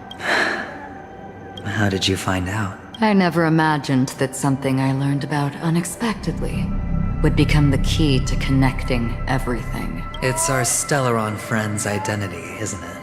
I see you're in the know. Let's just say I'd put money on the possibility. The murder isn't nearly enough to disrupt business as usual. Even if there were 1 or 2 murders on Penacony, most people wouldn't be personally affected. And that won't create any waves. This dream of theirs isn't a boundless sea. It's a lonely island. The family used the Harmony to build a high wall and isolate them from the vast and treacherous ocean of the outside world. That barrier they build keeps death out. But it also keeps the secrets that are lost in that watery abyss from floating to the surface. In a beautiful dream, free of suffering, who would want to go fishing for those secrets? No one. Unless someone goes to the other side of the barrier and lives to tell the tale. Someone already has. I got the idea early on, chewing on that masked fool's little hint. If a mute isn't someone who cannot make a sound, then it has to be someone who cannot speak. Someone who survived the treacherous depths, but is unable to take the stage and speak the truth. Is that not proof? Well, proof is the one thing I don't have. The only thing that can prove these conjectures is for the family to come clean. And with the way they buttered up these outsiders, it seems pretty clear they're intent on covering their tracks. But you don't need proof to have a suspicion. And for me, suspicion is enough. I didn't need to find the memory zone meme. I just needed for someone to kill me like it killed that silver-haired girl. You don't sound very confident to me. Going out of your way to make citywide broadcasts in an attempt to involve more people. You are simply betting on the possibility of someone being able to break down the barrier. You're very lucky that fate has decided to let us cross paths. I happen to be equipped with a very sharp blade, sharp enough to slice through the veil of dreams. I can also carve the Harmony's brand off of you. You possess great cunning, deliberately setting us up to be on opposing sides, constantly repeating the words of the Emanator in front of others, leaving me no choice but to draw my blade against you. And that's how you win. Opportunity and strategy, both are essential. And in your plans, the IPC always wins. Even if you lose the bet. To the family, the life of an ambassador is still invaluable. Well, it's a huge gamble, isn't it? But allow me to point out a mistake. The IPC's success is not guaranteed. I, unfortunately, have no contingencies for such an important matter. Detonating a Stellaron. I can't do it. The Aventurine Stone is too broken to even safeguard my escape from the stage. If, at the end of the day, you did not unsheath your blade, I would have lost the bet. It is pointless to discuss what-ifs. You have won. Your prize is an entry ticket into that deep sea. And after this, whether you can return from the abyss is another gamble of yours. Have you never wavered? Wavered? Of course I have. But I can only bank on my own good fortune, because other than that, I have nothing. Wake up from this dream and go to where you should be. Your gamble is not over yet.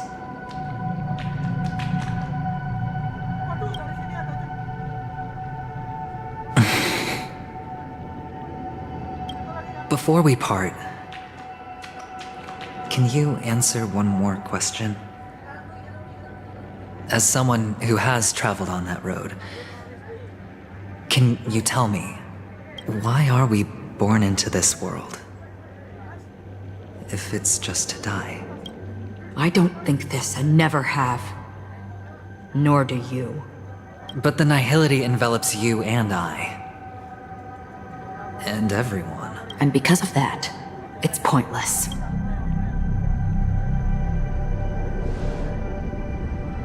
but it is still there.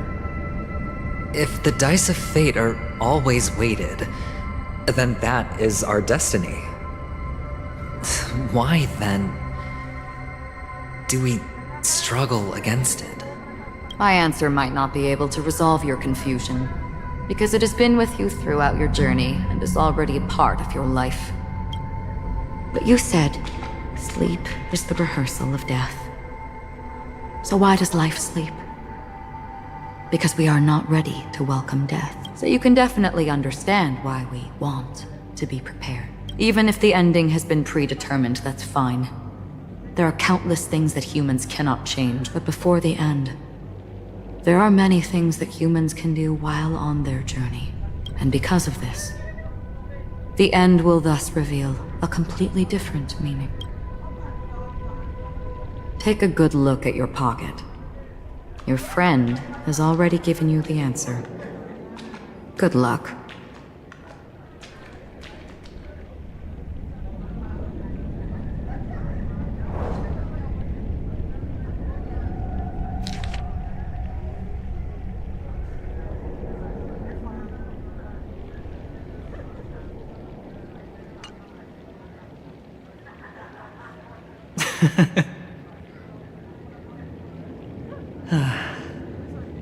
Then I shall get going.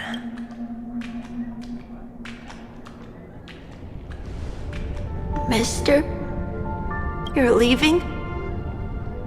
You ultimately chose to leave this dreamscape? Yes. Because they are not here. My papa, mama, and big sis. Then where are they? They are in a place where everyone will go. A very, very distant place. Then are you going too? I'll get there one day, but not now. There will come a day when the sky will drizzle, and I will hear the call of Gaiathra Triclops. Know that it is time for me to go, and be reunited with my family, so... until that time comes... I should be preparing. Preparing? For what? Well, preparing to face them, Kakavasha. And to make them proud. I know you'll be able to do it. Good luck. Well, of course. For I am the child who received the blessing of Gaiathra Triclops. But you still seem nervous. Well, I seem that way because I am nervous. You know what? Maybe you can help. What do you say? One last time? Put our palms together?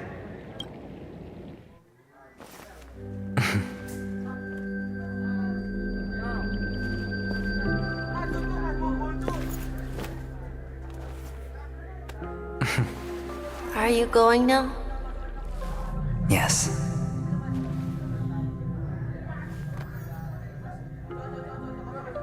May the Mother Goddess thrice close her eyes for you, keeping your blood eternally pulsing. May your journey be forever peaceful, and your schemes forever concealed. Our paths will cross again beneath Kakava's shimmering auroras.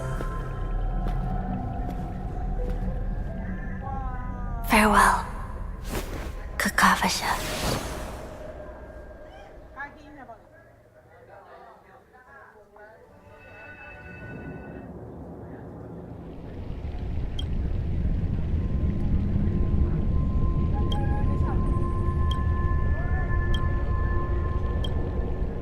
The light of the Aventurine Stone has disappeared. This only represents one outcome. He kept his promise and got what he wanted. As planned, your cornerstone has been successfully sent to the family's territory. Then... Let's fulfill our duty. and start harvesting.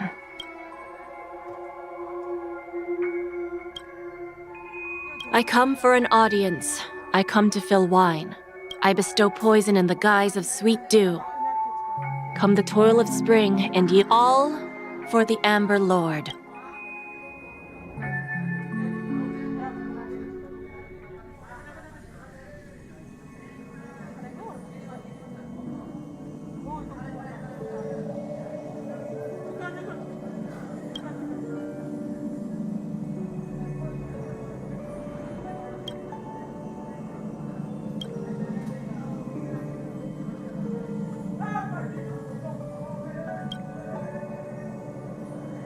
You're awake. I've been waiting on you for quite a while.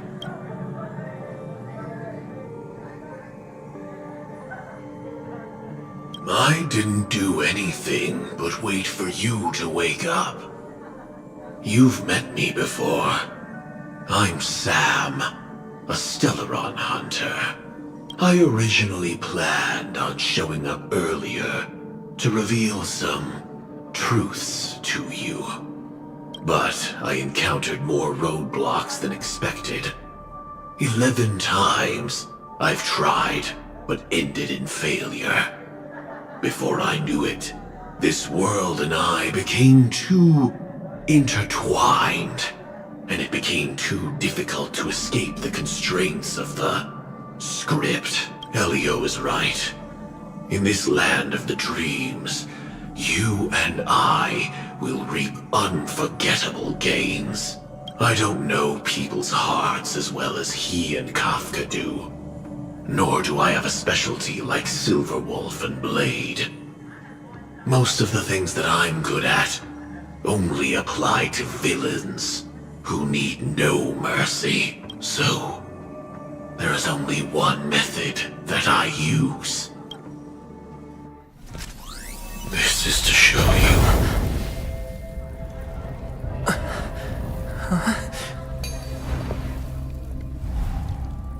All that I am. Firefly.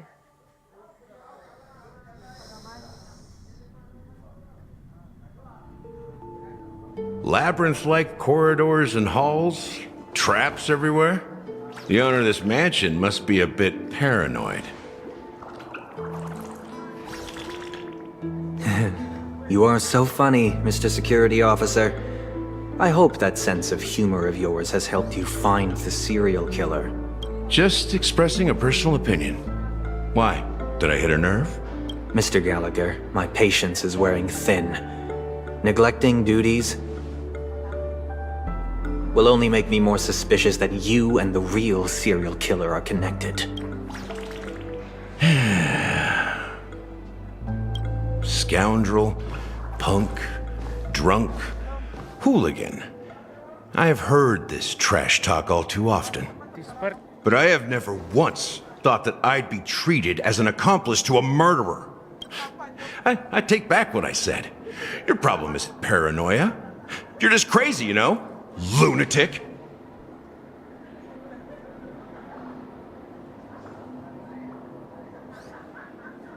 You, the family, you broke my spine and pulled out my fangs, and now you want to accuse me of murder? Ridiculous. Only idiots who've drunk too much Soul Glad will berate a stray dog in the streets. What exactly is making you say all this nonsense? You should be more concerned about the Outworld visitors who are making a scene in the theme park than me. I don't need you to remind me. Once that ambassador walks through the doors of the mansion, I will know what he wants. My servants see everything. His little magic tricks may have fooled me, but no matter. I'm happy to see how it's turned out. Why do you think that I just let him go? And why do you think I emptied the theme park stage? Because my target from the beginning has always been you, Hound. The more noise he makes, the more opportunities I have to make you and your true master pay in blood. If I were really the murderer, why would you need to be so secretive? Ha! I forgot. You also have a difficult master to serve, telling you to ignore the murder case and focus solely on that Charmony festival. Isn't that right, my brother? Looks like your disguise has helped you successfully understand every facet of the family. Disguise? You must be blind to be accusing me of being a fake. Open your eyes, take a good look. Indeed, every part of you is real. The brown hair, soft and curly like Benny's. The orange eyes, which make me miss the gaze of Sir Whitaker. That odd scar, the mark of Wolsey. And the gray vest, tie, hound emblem, bottle, the bartending, and your role as a security officer. These are all true traits from all 52 loyal family members. When they are gathered, countless tiny truths are woven together into a lie. You collected a small piece of each of them and claimed them for yourself. Then you invented this facade, a complete Gallagher. Tell me I'm wrong.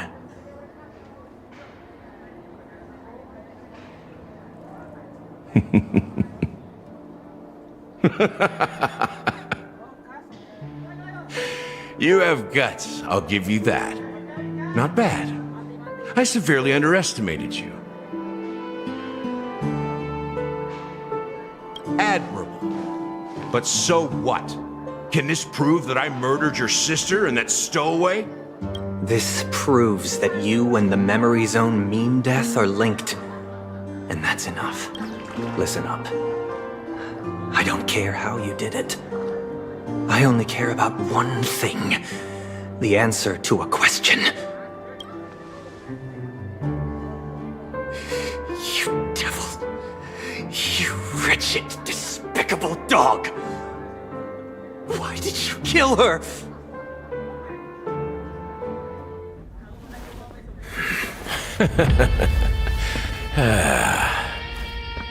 You know, in the thick of things, people are blind to the grit in their eyes. Yet they can always feel it scratch. Want the answer? I'll give it to you. The whole thing is just fate playing a cruel joke on us.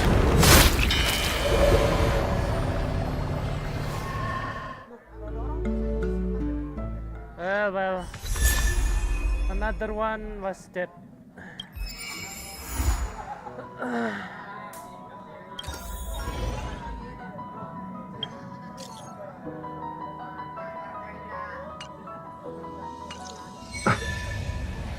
Okay, and with this, my live stream will be soon. And okay, I'm sorry about so long about this story. And